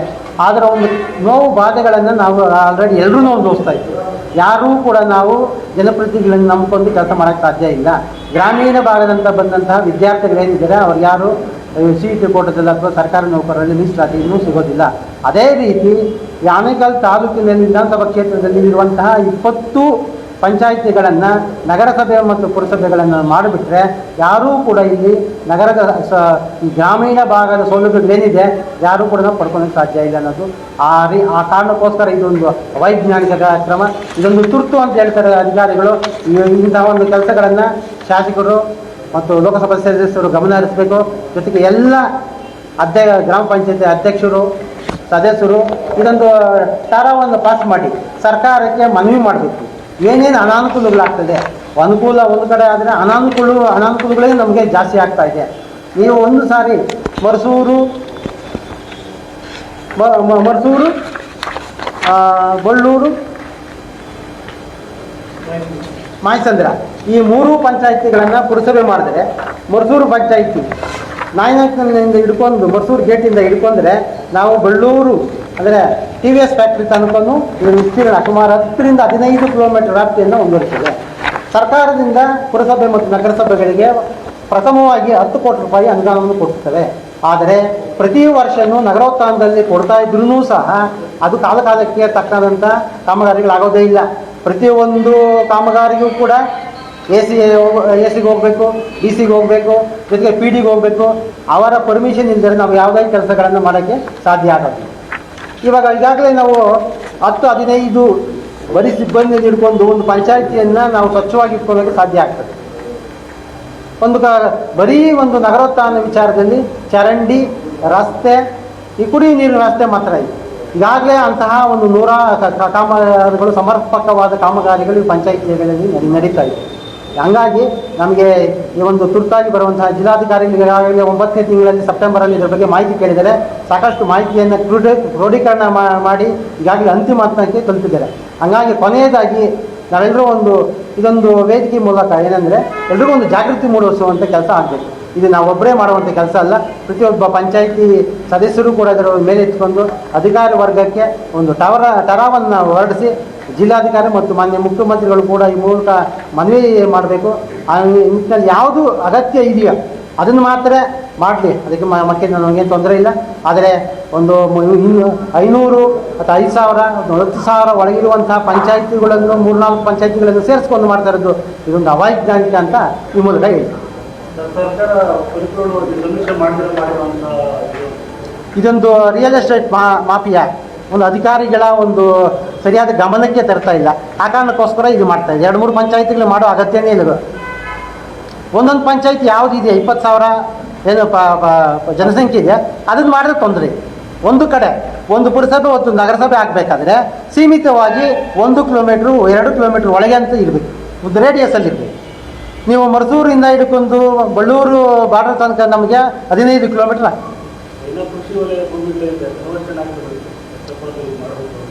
ಆಗಿರಬೇಕು. ಒಂದು ನಗರಸಭೆ ಒಂದು ನಗರೀಕರಣ ಅಂದಮೇಲೆ 60% ಉದ್ಯೋಗದಾತರು ಇರಬೇಕಲ್ಲಿ. ಜೊತೆಗೆ ಕೃಷಿ ಭೂಮಿ 50-60% ಜಾಸ್ತಿ ಇದೆ, ಅದನ್ನ ಮಾಡೋಕ್ಕೆ ಸಾಧ್ಯ.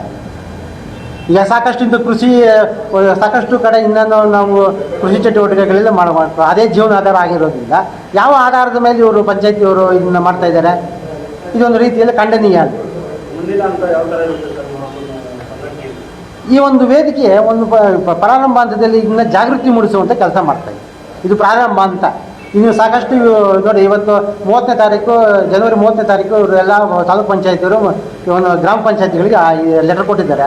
ಅವರು ಎಚ್ಚೆತ್ಕೋಬೇಕು. ಏನು ಇವತ್ತು ನಾವು ಪತ್ರಿಕಾಗೋಷ್ಠಿಯಲ್ಲಿ ಮಾಡಿದ್ವಿ ಅವರು ಕೂಡ ಮನವರಿಕೆ ಮಾಡಬೇಕು. ಈಗ ಎಲ್ಲ ಪಂಚಾಯತಿ ಕೊಡ್ತೀವಿ ಮನೆ ಪತ್ರ, ನಮ್ಮ ಸಂಸ್ಥೆಯಿಂದ 20 ಗ್ರಾಮ ಪಂಚಾಯತಿ ಕೊಟ್ಬಿಡ್ತೀವಿ. ಹಾಂ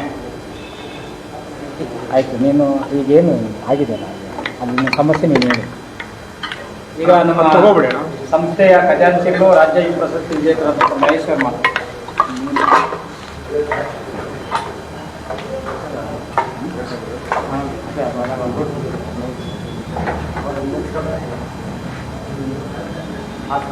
ನಮ್ಮ ತಾಲೂಕಿನ ಹಲವಾರು ಗ್ರಾಮ ಪಂಚಾಯತಿಗಳನ್ನ ಮೇಲ್ದರ್ಜೆಗೆ ಏರಿಸಬೇಕು ಅಂತೇಳಿ ಈಗ ಒಂದು 6-7 ತಿಂಗಳಿಂದ ಸರ್ಕಾರದ ಯಾವುದೇ ಅಧಿಕೃತವಾದ ನಂಬರ್ ಇಲ್ಲದೇ ಇರೋಂಥ, ಅಧಿಕೃತವಾದ ಸರ್ಕಾರಿ ಒಂದು ಸಂಖ್ಯೆ ಇಲ್ಲದೇ ಇರೋಂಥ ಒಂದು ಕೆಲವೊಂದು ಲೆಟರ್ಗಳು ಸಾಮಾಜಿಕ ಜಾಲತಾಣಗಳಲ್ಲಿ ಓಡಾಡ್ತಾ ಇತ್ತು.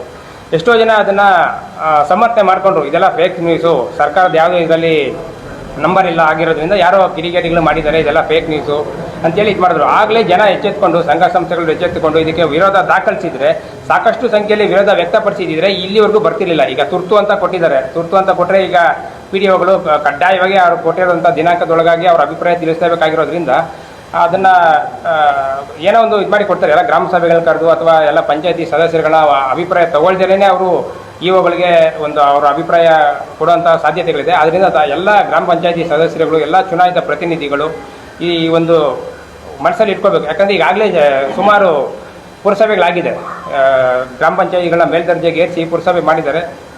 ಕೇವಲ ಸಂಘ ಸಂಸ್ಥೆಗಳನ್ನ ಮಾತ್ರ ದಾಖಲಿಸೋದಲ್ಲ, ಮಾಧ್ಯಮದವರು ಕೂಡ ದಯವಿಟ್ಟು ಈಗ ಮೇಲ್ದರ್ಜೆಗೆ ಏರಿಸಿರ್ತಕ್ಕಂಥ ಪುರಸಭೆಗಳಲ್ಲಿ ಜನಗಳನ್ನ, ಅಲ್ಲಿನ ಪುರಸಭಾ ಸದಸ್ಯರನ್ನ ತಾವು ಭೇಟಿ ಮಾಡಿ ಏನಾದರೂ ವ್ಯತ್ಯಾಸ ಆಗಿದೆ ಜನಸಾಮಾನ್ಯನ ಕೇಳಿ. ಹಿಂದೆ ಗ್ರಾಮ ಪಂಚಾಯತಿ ಇದ್ದಾಗ ಮತ್ತು ಈಗಿನ ಪುರಸಭೆಯಿಂದ ಏನಾದರೂ ನಿಮ್ಮ ಜೀವನದಲ್ಲಿ ಮೂಲಭೂತ ಸೌಕರ್ಯದಲ್ಲಿ ಏನಾದರೂ ವ್ಯತ್ಯಾಸ ಆಗಿದೆ ಅಂತ ಸಾಕಷ್ಟು 90 ಭಾಗ ಪುರಸಭಾ ಸದಸ್ಯರಾಗಲಿ ಅಲ್ಲಿನ ಸಾರ್ವಜನಿಕರಾಗಲಿ ಇದ್ರ ಬಗ್ಗೆ ಒಳ್ಳೆ ಅಭಿಪ್ರಾಯ ವ್ಯಕ್ತಪಡಿಸೋದಿಲ್ಲ. ಗ್ರಾಮ ಪಂಚಾಯತಿ ಇದ್ದಾಗ ಒಬ್ಬ ಸಾಮಾನ್ಯ ವ್ಯಕ್ತಿ ಕೂಡ, ಒಬ್ಬ ಸಾಮಾನ್ಯ ನಿವಾಸಿ ಕೂಡ ಅಲ್ಲಿ ಒಂದು ಸುಪ್ರೀಂ ಆಗಿದ್ದ, ಅವನ ಒಂದು ಹೇಳಿಕೆ ಕೂಡ ಗ್ರಾಮ ಸಭೆಯಲ್ಲಿ ವ್ಯಕ್ತಪಡಿಸಿದ್ರೆ ಅದು ಹೈಕೋರ್ಟಲ್ಲಿ ಹೋಗಿ ಇದು ಮಾಡಿದ್ರು ಅದು ಅದೇ ಅಭಿಪ್ರಾಯ ವ್ಯಕ್ತ ಆಯಿತು. ಇಲ್ಲಿ ಅಧಿಕಾರಶಾಹಿಗಳ ಸಂಪೂರ್ಣ ಒಂದು ಷಡ್ಯಂತ್ರ ಆಗಿದೆ. ಇದು ಯಾವುದೇ ಕಾರಣಕ್ಕೂ ಮುಂದೆ ಜನಸಾಮಾನ್ಯರಿಗೆ ಒಂದು ಅವರ ಅಭಿಪ್ರಾಯ ವ್ಯಕ್ತಪಡಿಸೋದಕ್ಕೆ ಆಗೋದಿಲ್ಲ. ಒಂದು ರೆಡಿ ಶೆಡ್ಯೂಲ್ ಇಟ್ಕೊಂಡು ಬರ್ತಾರೆ ಅವರು, ಪುರಸಭೆ ಅಧಿನಿಯಮ ಅಂದ್ಕೊಂಡು ರೆಡಿ ಇಟ್ಕೊಂಡು ಬರ್ತಾರೆ. ಅಲ್ಲಿ ನಮ್ಮ ಬೇಕಾದ ಯೋಜನೆಗಳನ್ನ ಯಾವುದೂ ಅಲ್ಲಿ ಪುರಸಭೆಯ ಕಾರ್ಯಸೂಚಿನಲ್ಲಿ ಇರೋದಿಲ್ಲ.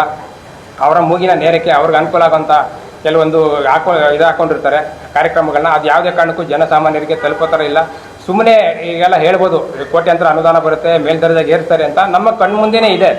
ಎಷ್ಟೋ ಸುಮಾರು 15 ವರ್ಷದಿಂದ BBMPಗೆ ಸೇರ್ಕೊಂಡಿರ್ತಾರೆ 120-130 ಹಳ್ಳಿಗಳಿಗೆ ಇವಾಗಲೂ ಕುಡಿಯೋ ನೀರಿಗೆ ವ್ಯವಸ್ಥೆ ಕೊಡ್ಲಿಕ್ಕೆ ಆಗಿಲ್ಲ ಅಂತಂದಾಗ ಈ ಗ್ರಾಮ ಪಂಚಾಯತಿಗಳ ಮೇಲ್ದರ್ಜೆಗೆ ಏರಿಸ್ಕೊಂಡು ಏನು ಮಾಡ್ತಾರೆ ಈಗ? ದಯವಿಟ್ಟು ಮಾಧ್ಯಮದ ಮಿತ್ರರಲ್ಲಿ ಕೂಡ ನಾನು ಮನವಿ ಮಾಡ್ಕೋತಾ ಇದ್ದೀನಿ. ಈಗ ಯಾವ ಪುರಸಭೆಗಳು ಮೇಲ್ದರ್ಜೆಗೆ ಏರಿದಾರೋ ಅಲ್ಲಿಗೆ ಹೋಗಿ ತಾವೊಂದು ಸಮೀಕ್ಷೆ ಮಾಡಿ, ಜನಗಳ ಸಮೀಕ್ಷೆ ಮಾಡಿ. ಕೇವಲ ಸಂಘ ಸಂಸ್ಥೆಗಳು, ಜನಪ್ರತಿನಿಧಿಗಳ ಜೊತೆಗೆ ಮಾಧ್ಯಮದವರು ಇದ್ರ ಕೈ ಜೋಡಿಸಿದ್ರೆ ಜನಗಳ ಒಂದು ನೇರ ನುಡಿಗಳು ತಮಗೆ ಬರುತ್ತೆ. ಎಷ್ಟೋ ಜನ ಈಗ ಪುರಸಭಾ ಸದಸ್ಯರು ಚೀಫ್ ಆಫೀಸರ್ ಆಫೀಸ್ ಒಳಗಡೆ ಚೇಂಬರಲ್ಲಿ ಎಂಟರ್ ಆಗಲ್ಲ, ಹೊರಗಡೆ ನಿಂತಿರ್ತಾರೆ. ಚೀಫ್ ಆಫೀಸರ್ ಇವ್ರು ಒಳಗಡೆ ಸೇರಿಸ್ಕೊಳ್ಳೋದಿಲ್ಲ. ಇದೇ ಗ್ರಾಮ ಪಂಚಾಯತಿಗಳಿದ್ದಾಗ PDO ಹತ್ರ ಹೋಗಿ ಪ್ರತಿಯೊಬ್ಬ ಗ್ರಾಮ ಪಂಚಾಯತಿ ಸದಸ್ಯರು ಕೂತ್ಕೊಂಡು ಅವರ ವಾರ್ಡ್ಗಳಲ್ಲಿ ಅಥವಾ ಅವರ ಊರುಗಳಲ್ಲಿರೋ ಸಮಸ್ಯೆಗಳನ್ನ ಹೇಳ್ಕೊತಾ ಇದ್ರು. ಎಷ್ಟೋ ಜನ ಪುರಸಭಾ ಸದಸ್ಯರು ಚೀಫ್ ಆಫೀಸರ್ ನೋಡಿದ್ರೆ ಒಂದು ಮುಖ್ಯಮಂತ್ರಿಗಳು ನೋಡೋ ಥರ ಆಡ್ತಾರೆ. ಅವ್ರ ಚೇಂಬರ್ ಒಳಗಡೆ ಎಂಟ್ರಿ ಇಲ್ಲ. ಇದು ಕಣ್ಮುಂದೆ ನಡೀತಾರೋ ಸತ್ಯ. ಅದು ಒಳಗಡೆ ಬಿಟ್ಕೊಳ್ಳೋದಿಲ್ಲ ಪುರಸಭಾ ಅಧಿಕಾರಿಗಳು. ಆಮೇಲೆ ಎಷ್ಟೋ ಈ ಪುರಸಭಾ ಅಧಿನಿಯಮಗಳು ಎಷ್ಟೋ ಜನ ಮೆಂಬರ್ಗಳು ಗೊತ್ತಿರಲ್ಲ. ಗ್ರಾಮ ಪಂಚಾಯತಿನಲ್ಲಾದರೆ ಪ್ರತಿಯೊಬ್ಬರಿಗೂ ಅದ್ರ ಬಗ್ಗೆ ಮಾಹಿತಿ ಇತ್ತು. ಪುರಸಭೆ ಈಗ ಅಪ್ಗ್ರೇಡ್ ಆಗ್ತಿರೋದ್ರಿಂದ ನಮ್ಮ ಸದಸ್ಯರು ಅದಕ್ಕೆ ತಕ್ಕ ಅಪ್ಗ್ರೇಡ್ ಆಗಲ್ಲ. ಅವರ ಹಕ್ಕು ಬಾಧ್ಯತೆಗಳೇನಂತ ಅವ್ರಿಗೂ ಗೊತ್ತಾಗಲ್ಲ. ಸುಮಾರು 8-10 ವರ್ಷ ಆಗಿರೋಂಥ ಪುರಸಭೆ ಆಗಿರ್ತಕ್ಕಂಥ ಊರುಗಳವ್ರು ಕೇಳಿದ್ರು ಆ ಸದಸ್ಯರಿಗೆ ಏನೂ ಮಾಹಿತಿ ಇರೋದಿಲ್ಲ. ಸುಮ್ಮನೆ ವಿಸಿಟಿಂಗ್ ಕಾರ್ಡಲ್ಲಿ ಗ್ರಾಮ ಪಂಚಾಯತಿ ಸದಸ್ಯರಂತಿರೋದು ನಗರಸಭಾ ಸದಸ್ಯರು ಅಂತ, ಪುರಸಭಾ ಸದಸ್ಯರು ಅಂತ ಆಗಿರ್ತಾರೆ ಹೊರತು ಜನಜೀವನದ ಮಟ್ಟದಲ್ಲಿ ಮೂಲಭೂತ ಸೌಕರ್ಯಗಳಲ್ಲಿ ಯಾವುದೇ ಸಮಸ್ಯೆ ಬದಲಾವಣೆಗಳಾಗಿರೋದಿಲ್ಲ. ದಯವಿಟ್ಟು ಕೇಳ್ಕೊಳ್ತಾ ಇದ್ದಾರೆ ಅಂದರೆ ಪ್ರತಿಯೊಬ್ಬರು ತಮ್ಮ ವಿರೋಧ ದಾಖಲಿಸಿ ಅದು ಆಗುತ್ತೋ ಬಿಡುತ್ತೋ ನಾವೊಂದು ವಿರೋಧ ವ್ಯಕ್ತಪಡಿಸೋಣ. ನಮಗೆ ಇದು ಇಷ್ಟ ಇಲ್ಲ ಅನ್ನೋದನ್ನು ಸರ್ಕಾರಕ್ಕೆ ನಾವೆಲ್ಲ ಹೇಳೋಣ. ಸಂಘ ಸಂಸ್ಥೆಗಳವರು, ಮಾಧ್ಯಮಗಳವರು, ಆಮೇಲೆ ಗ್ರಾಮಗಳಿರ್ತಕ್ಕಂಥ ಯುವಕ ಸಂಘಗಳವರು ಅವರೆಲ್ಲ ಪ್ರತಿಯೊಂದು ಗೊತ್ತಿರುತ್ತೆ ಅವ್ರಿಗೆ. ಗ್ರಾಮ ಪಂಚಾಯತಿ ಇದ್ದಾಗ ಏನು ಇದಾಗಿದ್ದಾಗ ನಮ್ಗೆ ಆಗಿರೋ ಅನುಕೂಲಗಳೇನು, ಪುರಸಭೆ ಆದಾಗ ಆಗಿರೋ ನಷ್ಟ ಏನು, ಈ ಪ್ರತಿಯೊಂದು ಅವ್ರಿಗೆಲ್ಲ ಒಂದು ತಳಮಟ್ಟದಲ್ಲಿ ಸಮಸ್ಯೆಗಳ ಅರಿವಿರೋದ್ರಿಂದ ಪ್ರತಿಯೊಬ್ಬರು ನಿಮ್ಮ ಪ್ರಾಪರ್ ಚಾನಲ್ಗಳ ಮೂಲಕ ಒಂದು ನಿಮ್ಮ ಪಿ ಡಿ ಒ ಆಗಿರ್ಬೋದು, ನಿಮ್ಮ ಪುರಸಭಾ ಸದಸ್ಯರು, ತಾಲೂಕ್ ಪಂಚಾಯತ್ ಸದಸ್ಯರು, ಇವರ ಮೂಲಕ ಒಂದು ನಿಮ್ಮ ವಿರೋಧನ ವ್ಯಕ್ತಪಡಿಸಿ ಅಭಿಪ್ರಾಯ ದಾಖಲಿಸಿ. ಅದು ಆಗೋದು ಬಿಡೋದು ಇದಾಗೋದು ನಾವು ಹೇಳಿದ ತಕ್ಷಣ ಸರ್ಕಾರದಿಂದ ಅದನ್ನು ವಾಪಸ್ ತಗೊಂಡ್ಬಿಡ್ತಾರೆ ಅನ್ನೋ ಒಂದು ನಿರ್ಲಕ್ಷ್ಯ ಬೇಡ. ಪ್ರತಿಯೊಬ್ಬರು ನಿಮ್ಮ ವಿರೋಧನ ವ್ಯಕ್ತಪಡಿಸಿ ಮುಂದೆ ದೊಡ್ಡ ಮಟ್ಟದಲ್ಲಿ ಇದೇ ಒಂದು ಚಳುವಳಿಯಾಗಿ ರೂಪುಗೊಳ್ಳುತ್ತೆ ಅಂತ ಹೇಳ್ತಾ, ದಯವಿಟ್ಟು ಸರ್ಕಾರನೂ ಕೂಡ ಈ ಬಗ್ಗೆ ಮರುಪರಿಶೀಲನೆ ಮಾಡಬೇಕು ಅಂತೇಳಿ ನಮ್ಮ ಸಂಸ್ಥೆಯ ಪರವಾಗಿ ನಾನು ಕೋರ್ಕೊಳ್ತಾ ಇದ್ದೀನಿ. ಓಕೆ, ಮತ್ತೊಂದು ವಿಚಾರ, ಇರೋಣ ವಾಯ್ಸ್ ಬರೋಣ. ನಿಮ್ಮ ವಾಯ್ಸ್ ಮುದ್ದೆ ಆ ಕಡೆ ಅಲ್ಲಿ ಯಾರು ಮಾತಾಡ್ತಾರೋದು 2 ನಿಮಿಷ, ಇಲ್ಲೇನು ಕೇಳಿಸ್ತಾ ಇಲ್ಲ. ಆನೇಕಲ್ ತಾಲೂಕಿನಲ್ಲಿ 28 ಗ್ರಾಮ ಪಂಚಾಯತಿಗಳಿದೆ. ಅದರಲ್ಲಿ 22 ಗ್ರಾಮ ಪಂಚಾಯತಿಗಳು ಆನೇಕಲ್ ವಿಧಾನಸಭಾ ಕ್ಷೇತ್ರಕ್ಕೆ ಬರ್ತದೆ. ಇನ್ನು 6 ಬೆಂಗಳೂರು ದಕ್ಷಿಣ ಕ್ಷೇತ್ರಕ್ಕೆ ಬರ್ತದೆ. ಇದರಲ್ಲಿ ಮುಖ್ಯವಾಗಿ 20 ಗ್ರಾಮ ಪಂಚಾಯತಿಗಳನ್ನ ಮಾತ್ರ ಮೇಲ್ದರ್ಜೆಗೆ ಏರಿಸ್ತಾರೆ. ಇನ್ನು 2 ಉಸ್ಕೂರು ಮತ್ತು ಶಾಂತಿಪುರವನ್ನು ಬಿಟ್ಬಿಟ್ಟಿದ್ದಾರೆ. ಜೊತೆಗೆ ಬೆಂಗಳೂರು ದಕ್ಷಿಣ ವಿಧಾನಸಭಾ ಕ್ಷೇತ್ರದ ಯಾವುದೇ ಗ್ರಾಮ ಪಂಚಾಯಿತಿಯನ್ನು ಕೂಡ ಈ ಮೇಲ್ದರ್ಜೆಗೆ ಏರಿಸ್ತಾ ಇದೆ. ಇದನ್ನು ಕೂಡ ಇದು ಎಲ್ಲರ ಒಂದು ಇದೊಂದು ದುರಂತ ಅಂತ ಹೇಳ್ಬೋದು. ಜೊತೆಗೆ ಇಡೀ ಕರ್ನಾಟಕದಲ್ಲಿ 224 ವಿಧಾನಸಭಾ ಕ್ಷೇತ್ರಗಳಿದೆ, 175 ತಾಲೂಕುಗಳಿದೆ. ಅದರಲ್ಲಿ 116 ಪುರಸಭೆಗಳಿದೆ.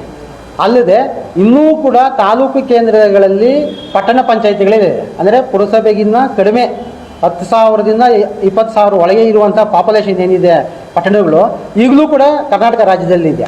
ಆದರೆ ಆನೇಕಲ್ ವಿಧಾನಸಭಾ ಕ್ಷೇತ್ರದಲ್ಲಿ ಈಗಾಗಲೇ 1 ನಗರಸಭೆ 5 ಪುರಸಭೆ ಇದೆ.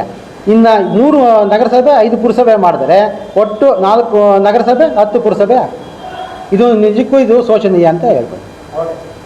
ಮತ್ತೆ ನಮ್ದೊಂದು ಸಲಹೆ, ಹಿರಿಯರು ಮಾತಾಡ್ಬಿಡ್ರಿ, ಹಂಗೆ ಜನರಲ್ ನೀವು ಮಾತಾಡ್ರಿ. ನಮ್ಮ ಕುಮಾರಾಚಾರ್ಯ ಅವರು ಮಾತಾಡ್ಬೇಕು. ಈಗ ಇವರು ನಮ್ಮ ವಿಜಯ್ ಸಾರು ಮತ್ತೆ ನಮ್ಮ ಅಧ್ಯಕ್ಷರು ಹೇಳ್ದಂಗೆ ಏನಪ್ಪ ಅಂದ್ರೆ ಬಾಬಾ ಸಾಹೇಬ್ ಅಂಬೇಡ್ಕರ್ ಸಂವಿಧಾನದಲ್ಲಿ ಏನು ಬರೆದಿದ್ದಾರೆ ಅದನ್ನ ಕಿತ್ತಾಕುವಂತ ಕೆಲಸ ಇದು. ಈಗ ಪ್ರತಿಯೊಂದು ಹಳ್ಳಿಯಲ್ಲೂ ಪಂಚಾಯತಿಗೆ ಒಂದು ಹಳ್ಳಿಗೆ 3 ಜನ ಮೆಂಬರ್ ಇರ್ತಾರೆ. ಈಗ ಅದನ್ನೆಲ್ಲ ಕಿತ್ತು ಅವ್ರನ್ನ ಸಾಮಾನ್ಯ ಪ್ರಜೆ ಒಂದು ರಾಜಕೀಯವಾಗಿ ಬರಬಾರ್ದು ಅನ್ನೋ ಉದ್ದೇಶಕ್ಕಾಗಿ ಇದೆಲ್ಲ ಮಾಡ್ತಾ ಇದ್ದಾರೆ. ಈಗ ನೋಡಿ, ಈಗ ಜಿ ಅಂದ್ಬಿಟ್ಟು ಏನೋ ಮನೆಗೂ ನೀರು ಅಂದ್ಬಿಟ್ಟು ಇದು ಮಾಡ್ತಾ ಇದ್ದಾರೆ. ಅದು ಅವಶ್ಯಕತೆನೇ ಇಲ್ಲ. ಇದು ಏನಂತಂದ್ರೆ ಜನಗಳ ಮೇಲೆ ಒಂದು ಒತ್ತಾಯಕ ಪೂರ್ವಕವಾಗಿ ಮಾಡ್ತಾ ಇದ್ದಾರೆ. ಈಗ ಅದೇ ನೀರಿಗೆ ಇನ್ನೊಂದು ಪೈಪ್ ಹಾಕೋದು, ಏನು ಅದರಲ್ಲಿ ಏನು ವ್ಯತ್ಯಾಸನೇ ಇಲ್ಲ. ಹೀಗಾಗಿ ನೋಡಿ, ಒಂದು ಇದರಲ್ಲಿ 515 ಜನ ನಮ್ಮ ತಾಲೂಕಲ್ಲಿ ಗ್ರಾಮ ಪಂಚಾಯತಿ ಸದಸ್ಯರು ಇರ್ತಾರೆ. ಅದನ್ನೆಲ್ಲ ಕಡಿವಾಣ ಆಡೋದಕ್ಕೆ ಯಾಕಪ್ಪ ಅಂದ್ರೆ ಬಾಬಾ ಸಾಹೇಬ್ ಅಂಬೇಡ್ಕರ್ ಅವರು ಸಂವಿಧಾನ ಬರೆದರೆ ಕೆಳ ಪ್ರಜೆನೂ ಸಹ ಒಂದು ರಾಜಕೀಯವಾಗಿ ಇರಬೇಕು ಅನ್ನೋ ಒಂದು ಉದ್ದೇಶವಾಗಿ ಬರೆದಿದ್ದಾರೆ. ಅದನ್ನೆಲ್ಲ ಈ ಸಂವಿಧಾನ ತಿದ್ದುಪಡಿ ಮಾಡುವಂತ ಒಂದು ಹುನ್ನಾರ ನಡೀತಾ ಇದೆ ಅಷ್ಟೇ. ಇದನ್ನೆಲ್ಲ ಕೇಳಿದಾಗ ಒಂದು ಹುನ್ನಾರ ನಡೀತಾ ಇದೆ. ಹಾಗಾಗಿ ನಮ್ಮ ಈ ಸಂಘಟನೆಗಳವರು ಇದ್ರ ಬಗ್ಗೆ ದಯವಿಟ್ಟು ಧ್ವನಿ ಎತ್ತಬೇಕು. ಮೀಸಲಾತಿ ಕಿತ್ತಾಕೋ ಒಂದು ಸಲುವಾಗಿ ಇಂತಹ ಒಂದು ಕಾರ್ಯಗಳನ್ನ ತರ್ತಾ ಇದ್ದಾರೆ ತಾಲೂಕುಗಳಲ್ಲಿ. ಈಗ ನಮ್ಮ ಹಳ್ಳಿಗಳಲ್ಲಿ ಈಗ ಅವರು ಪುರಸಭೆ ಮಾಡಿದ್ರೆ ನಮ್ಮ ಹಳ್ಳಿ ಒಂದು ಸರಿಯಾದ ರಸ್ತೆ ಇಲ್ಲ, ಒಂದು ಆಸ್ಪತ್ರೆ ಇಲ್ಲ, ಒಂದು ಸ್ಕೂಲ್ ಇಲ್ಲ. ಈಗ ನಮ್ಮ ಮಕ್ಕಳೇನೋ ಓದ್ಬೇಕಂದ್ರೆ ಬೆಂಗಳೂರಿಗೆ ಹೋಗ್ಬೇಕು, ಒಂದು ಮೆಡಿಕಲ್ ಓದ್ಬೇಕಂದ್ರೆ ಬೆಂಗಳೂರಿಗೆ ಹೋಗ್ಬೇಕು, ಒಂದು ಇಂಜಿನಿಯರ್ ಓದ್ಬೇಕಂದ್ರೆ ಬೆಂಗಳೂರಿಗೆ ಹೋಗ್ಬೇಕು. ಅಂಥದ್ರಲ್ಲಿ ಹೆಂಗೆ ಇವ್ರು ಪುರಸಭೆ ನಗರಸಭೆ ಮಾಡ್ತಾರೆ ಅಂದ್ರೆ ಒಂದು ಅರ್ಥ ಆಯ್ತಲ್ಲ. ಇವರು ಅದೇನು ಅವ್ರಿಗೇನು ಬುದ್ಧಿ ಇದ್ದು ಮಾಡ್ತಾ ಇದಾರ ಇಲ್ಲ ಅನ್ನೋದು ಗೊತ್ತಾಗ್ತಾ ಇಲ್ಲ. ಮತ್ತೆ ಈ ನಮ್ಮ ಹಳ್ಳಿಗಳಲ್ಲಿ ಯಾವುದೇ ಒಂದು ಸೌಕರ್ಯ ಇದ್ದಿರೋನು ಯಾವ ರೀತಿ ಮಾಡ್ತಾರೆ? ಒಂದು ಹಳ್ಳಿಲಿ 3 ಜನ ಮೆಂಬರ್ ಇರ್ತಾರೆ. ನಾವೇನೇ ಒಂದು ಹಳ್ಳಿ ಒಂದು ನೀರು ಬೇಕಂದ್ರೆ ಹಂಗೆ ಇಮಿಡಿಯೇಟ್ಲಿ ನಮ್ಮ ಊರಲ್ಲಿ ಸದಸ್ಯರು ಇರ್ತಾರೆ, ಅವ್ರಿಗೆ ಹೇಳ್ಬಿಟ್ಟು ಮಾಡಿಸ್ಬೋದು. ಆದರೆ ನಗರಸಭೆ ಪುರಸಭೆ ಆಗ್ಬಿಟ್ರೆ ನಾವು ಎಲ್ಲಿ ಹೋಗ್ಬೇಕು? ಇದು ಏನಪ್ಪ ಅಂದ್ರು ಇದನ್ನೆಲ್ಲ ಉದ್ದೇಶ ಇದನ್ನೆಲ್ಲ ನೋಡಿದ್ರೆ ಮೀಸಲಾತಿಯನ್ನು ಕಿತ್ತಾಕ್ಬೇಕು ಮತ್ತೆ ಸಂವಿಧಾನವನ್ನು ಅಳಿಸಬೇಕು ಅನ್ನೋ ಒಂದು ಉದ್ದೇಶದಿಂದ ಇದೆಲ್ಲ ಮಾಡ್ತಾ ಇದ್ದಾರೆ. ಹಾಗಾಗಿ ಮಾಧ್ಯಮಿಕರು ಇದನ್ನ ಅತಿ ಹೆಚ್ಚು ಪ್ರಚಾರ ಮಾಡಬೇಕು. ಹಾಗೂ ಪ್ರತಿ ಒಬ್ಬ ಸದಸ್ಯರು ಇದ್ರ ಬಗ್ಗೆ ಗ್ರಾಮ ಪಂಚಾಯತ್ ಸದಸ್ಯರು ಧ್ವನಿ ಎತ್ತಲೇಬೇಕು. ನಾವು ಇದನ್ನ ಈ ಒಂದು ಸುತ್ತೋಲೆನ ನಾವು ಪ್ರತಿಯೊಂದು ಪಂಚಾಯತಿಗೂ ಕೊಡ್ತೀವಿ. ಇದಕ್ಕೆ ಜನಗಳಿಗೆ ಒಂದು ಜಾಗೃತಿಯನ್ನು ಮೂಡಿಸುವಂತ ಕೆಲಸ ಮಾಡ್ತೀವಿ. ಎಲ್ರಿಗೂ ಒಳ್ಳೆಯದಾಗಲಿ. ಕುಮಾರಾಚಾರ್ಯ ಅವರಿಗೆ ವಂದಿಸುತ್ತಾ ಕೊನೆಯದಾಗಿ ನಮ್ಮ ವೇದಿಕೆಯ ಉಪಾಧ್ಯಕ್ಷರಾದಂಥ ತಿರುಮಲೆ ರವಿಕುಮಾರ್ ಅವರು ಮಾತಾಡಬೇಕು. ನಮಸ್ಕಾರ. ಕರ್ನಾಟಕ ಜೆಬಿಎಂ ಜನಜಾಗೃತಿ ವೇದಿಕೆ ರಾಜ್ಯಾಧ್ಯಕ್ಷರ ಚಿನ್ನಪ್ಪಣ್ಣ ಅವರ ಸಾರಥ್ಯದಲ್ಲಿ ಈ ಪತ್ರಿಕಾಗೋಷ್ಠಿಯನ್ನು ಇಟ್ಕೊಂಡಿದ್ದಾರೆ. ಈಗ ನಮ್ಮದು ಹತ್ತಿ ಬೆಲೆ ಆಗಿರೋದ್ರಿಂದ ಹತ್ತಿ ಬೆಲೆಯಲ್ಲಿ ಪುರಸಭೆ ಕಾರ್ಯನಿರ್ವಹಿಸ್ತಾ ಇದೆ. ಅಲ್ಲಿ ಏನೊಂದು ಬಸ್ ಸ್ಟ್ಯಾಂಡ್ ಇದುವರೆಗೂ ಮಾಡೋಕ್ಕೆ ಆಗಿಲ್ಲ. ಪುರಸಭೆ ಆಯಿತು, ಈಗ ನಗರಸಭೆ ಆಗೋದಕ್ಕೂ ಹೊರಟಿದೆ. ಸೊ ಅಲ್ಲಿ ಈ ಥರ ಇರೋದ್ರಿಂದ ಇನ್ನು ತುರ್ತಾಗಿ ಮಾಡೋಂಥ ಕಾರ್ಯಕ್ರಮ ಏನಿದೆ ನಮ್ಮ ಸರ್ಕಾರಕ್ಕೆ ನಮ್ಗೆ ಗೊತ್ತಾಗ್ತಾ ಇಲ್ಲ. ಸಾಧಕ ಬಾಧಕಗಳು ಎರಡನ್ನೂ ಚರ್ಚೆ ಮಾಡಿ ಆಮೇಲೆ ತದನಂತರ ಇವರೆಲ್ಲ ಮಾಡೋದಕ್ಕೆ ನಮ್ಮದೇನು ವಿರೋಧನಿಲ್ಲ. ಫಸ್ಟು ಮೂಲಭೂತ ಸೌಕರ್ಯಗಳು, ಈ ನಮ್ಮ ಅತಿಬೆಲೆ ಪುರಸಭೆ ಅಂತ ಈಗ ನಗರಸಭೆ ಆಗ್ತಾಯಿದೆ, ಒಂದು ನಿಲ್ದಾಣ ಅಂತನೂ ಬಸ್ ನಿಲ್ದಾಣ ಅಂತ ಮಾಡೋಕ್ಕಾಗ್ತಾ ಇಲ್ಲ. ಎಲ್ಲ ಅಧಿಕಾರಿಗಳೂ ಬಂದೋದ್ರು, ಎಲ್ಲ ಸಚಿವರ ಹತ್ರನೂ ಎಲ್ಲ ಮಾತಾಡಿದ್ದಾರೆ. ಬಟ್ ಇದುವರೆಗೂ ಅದು ಕಾರ್ಯರೂಪಕ್ಕೆ ಬಂದಿಲ್ಲ. ಸೊ ಇದನ್ನು ಇಷ್ಟು ತುರ್ತಾಗಿ ಮಾಡೋ ಅವಶ್ಯಕತೆ ಇಲ್ಲ ಅಂತ ನಾನು ಭಾವಿಸ್ತಾ ಇದ್ದೀನಿ ಅಂತ ಹೇಳೋಕ್ಕೆ ಇಷ್ಟಪಡ್ತಾ ಇದ್ದೀನಿ. ಆಮೇಲೆ ಇನ್ನೊಂದು ಮನವಿ ಏನಂದರೆ, 515 ಜನ ಸದಸ್ಯರುಗಳಾಗಿ 250 ಜನ ಮಹಿಳೆಯರೇ ಇವತ್ತು ಅಧಿಕಾರವನ್ನು ಪಡ್ಕೊತಾರೆ. ಮಹಿಳೆಯರ ಒಂದು ಹಕ್ಕು ಕೂಡ ಇದರಿಂದ ನಾಶ ಮಾಡ್ತಕ್ಕಂಥ ಪ್ರವೃತ್ತಿ. ಅದಕ್ಕೆ ಭಾಳಷ್ಟು ಜನ ಮಹಿಳೆಯರು ಗ್ರಾಮ ಪಂಚಾಯತಿ ಅಧ್ಯಕ್ಷರು, ಉಪಾಧ್ಯಕ್ಷರು, ಸದಸ್ಯರುಗಳಾಗಿದೆ ಅಕ್ಕಂದಿರ, ದಯಮಾಡಿ ನೀವೆಲ್ಲರೂ ಕೂಡ ಇದನ್ನು ವಿರೋಧ ಪಡಿಸ್ಬೇಡಿ. ಇವತ್ತು ನೀವು ಸದಸ್ಯರುಗಳಾಗಿದ್ದೀರಾ, ಈ ಗ್ರಾಮ ಪಂಚಾಯತಿ ಇದ್ದರೆ ಇನ್ನೂ ನಿಮ್ಮ ಅಕ್ಕ ತಂಗಿಯರೋ ನಿಮ್ಮ ಸಂಬಂಧಿಗಳು ಯಾರಾದರೂ ಚುನಾಯಿತ ಪ್ರತಿನಿಧಿಯಾಗಿ ಇನ್ನೊಂದಷ್ಟು ಕೆಲಸ ಮಾಡ್ತಾರೆ. ಹಾಗಾಗಿ ಮಹಿಳೆಯರು ಕೂಡ ಇದರ ಬಗ್ಗೆ ಧ್ವನಿಯನ್ನು ಮಾಡಬೇಕು. ಮತ್ತು ಮಾಧ್ಯಮ ನಿಮ್ಮ ಪಾತ್ರ ಬಹಳ ಮುಖ್ಯ ಇದೆ. ಇದು ಹೆಚ್ಚು ಜಾಗೃತಿಯನ್ನು ಈಗ ನಾ ಹೇಳಿದ ತಕ್ಷಣ ಈಗ ನಿಮಗೆಲ್ಲ ನಮ್ಮ ವಿಜಯಕುಮಾರ್ ಸರ್ ಅವರು ಎಲ್ಲವನ್ನು ಒದಗಿಸಿದ್ದಾರೆ. ಎಷ್ಟೆಷ್ಟು ಗ್ರಾಮ ಪಂಚಾಯತಿಗಳು, ಎಷ್ಟೆಷ್ಟು ಜನಸಂಖ್ಯೆ ಇದೆ, ಯಾವ್ಯಾವ ರೀತಿ ಆಗ್ತದೆ ಅಂತಕ್ಕಂಥದ್ದನ್ನ ಎಲ್ಲವನ್ನು ಕೊಟ್ಟಿದ್ದಾರೆ. ಹಾಗಾಗಿ ನಿಮ್ಮ ಮಾಧ್ಯಮದಲ್ಲಿ ಇದನ್ನು ಹೆಚ್ಚು ಪ್ರಚಾರವನ್ನು ಮಾಡಬೇಕು. ಮತ್ತು ನೀವು ಕೂಡ ಆ ಪುರಸಭೆ ಮತ್ತು ಗ್ರಾಮ ಪಂಚಾಯತಿಗಳಲ್ಲಿ ಆಗಿರ್ತಕ್ಕಂಥದ್ದನ್ನ ನಮ್ಮ ಮಹೇಶ್ ಅವರು ಹೇಳ್ದಂಗೆ ಅದನ್ನು ನೀವು ಕೂಡ, ಯಾಕಂದರೆ ಸಮಾಜದ 4ನೇ ಅಂಗ ಮಾಧ್ಯಮ, ಸರ್ಕಾರದ 4ನೇ ಮಾಧ್ಯಮ ಭಾಳ ಮಾಧ್ಯಮಕ್ಕೂ ಭಾಳ ಶಕ್ತಿ ಇದೆ. ಕೇವಲ ಯಾರೋ ಹೇಳೋದನ್ನು ಬರೆದು ಸುದ್ದಿ ಮಾಡಿ ಬಿತ್ತರಿಸಿ ಮಾಡ್ತಕ್ಕಂಥದ್ದೆಲ್ಲ. ನಮ್ಮದು ಕೂಡ ಮಾಧ್ಯಮದ ಕೂಡ ಒಂದು ಹಕ್ಕಿದೆ. ಸಮಾಜದಲ್ಲಿ ಆಗ್ತಕ್ಕಂಥ ಅನ್ಯಾಯವನ್ನು ಕೇಳ್ತಕ್ಕಂಥದ್ದು ಮತ್ತು ಸಮಾಜದಲ್ಲಿ ಆಗ್ತಕ್ಕಂಥ ಅಂಕುಟೊಂಕುಗಳನ್ನು ತಿದ್ದತಕ್ಕಂಥ ಲೇಖನ ಇರ್ತಕ್ಕಂಥ ಪವರ್ ಇರ್ತಕ್ಕಂಥ ಮಾಧ್ಯಮದ ಕೂಡ ರೆಸ್ಪಾನ್ಸಿಬಿಲಿಟಿ ಇದೆ. ಯಾಕಂತಂದರೆ ಜೊತೆಗೆ ಇನ್ನೂ ಒಂದು ಹೇಳಿದ್ರು ವಿಜಯಕುಮಾರ್ ಸಾವರು, ಭಾಳ ನೋವಿನ ವಿಚಾರ ಏನಂತ ಅಂದರೆ, ಇವತ್ತು ಎಲ್ಲೋ ಒಂದು ಕಡೆ ಗ್ರಾಮಾಂತರ ಪ್ರದೇಶದಲ್ಲಿ ಆ ಸೌಲಭ್ಯವನ್ನು ಪಡ್ತಕ್ಕಂಥ ಎಲ್ಲ ಸಮುದಾಯ, ಯಾವುದೇ ಜಾತಿಯವರು, ಎಲ್ಲ ಸಮುದಾಯದ ಮಕ್ಕಳಿಗೆ ಸರ್ಕಾರದ ಸೇವೆ ಸೌಲಭ್ಯಗಳು ಕೂಡ ಕಡಿತಾ ಆಗ್ತದೆ. ಜೊತೆಗೆ ಇವತ್ತು ಎಷ್ಟೋ ಜನ, ಭಾಳಷ್ಟು ಜನ ಇಲ್ವಾಡಿ ಈ ಕಡೆ ಭಾಗದಲ್ಲೆಲ್ಲ 94 ಸಿಗಳು ಹಾಕ್ಕೊಂಡು ಮತ್ತು 93 ಹಕ್ಕುಪತ್ರಗಳನ್ನು ಹಾಕಿ ಹೋರಾಟ ಮಾಡ್ತಾ ಇದ್ದಾರೆ. ಒಂದು ಸಾರಿ ಪುರಸಭೆ ನಗರಸಭೆ ಆಗಿಬಿಟ್ರೆ ನಿಮಗೆ ಯಾವುದೇ ಭೂಮಿಯನ್ನು ಸಿಗೋದಿಲ್ಲ. ಜೊತೆಗೆ ಇವತ್ತು ಸೈಟ್ ಕೂಡ ಕೊಡೋದು ಕೂಡ ಅರ್ಹತೆ ಇರಲ್ಲ. ಪ್ರತಿಯೊಬ್ಬರು ಇದೊಂದು ಕ್ರಾಂತಿ ಪುರುಷರಾಗಿ ದಯಮಾಡಿ ತಾಲೂಕಿನಲ್ಲಿ ಧ್ವನಿ ಆಗಬೇಕು. ಇಲ್ಲ ಅಂತ ಹೇಳಿದ್ರೆ ನಾವು ಈ ಹಿಂದೆ ಯಾವ ರೀತಿ ಬ್ರಿಟಿಷರ ಕಾಲದಲ್ಲಿ ಗುಲಾಮರಾಗಿದ್ದೀವೋ ಆ ರೀತಿ ಗುಲಾಮರಾಗ್ತಾ ಇದ್ದೀವಿ. ಇವತ್ತು ಯಾರೋ ಇಬ್ಬರ ಜನಪ್ರತಿನಿಧಿಗಳು ಏನು ಅವರ ಸ್ವಾರ್ಥಕ್ಕಾಗಿ ಇಡೀ ತಾಲೂಕನ್ನು ಬಲಿ ಕೊಡ್ತಾ ಇದ್ದಾರೆ. ಮುಂದೆ ಅವರು ಯಾರೋ ಒಬ್ಬರಿಬ್ಬರಿಗಾಗಿ ಈ ತಾಲೂಕಿನಲ್ಲಿರ್ತಕ್ಕಂಥ ಲಕ್ಷಾಂತರ ಜನ ಯಾಕೆ ನಮ್ಮ ಹಕ್ಕುಗಳನ್ನು ನಾವು ಕಳೆದುಕೋಬೇಕು?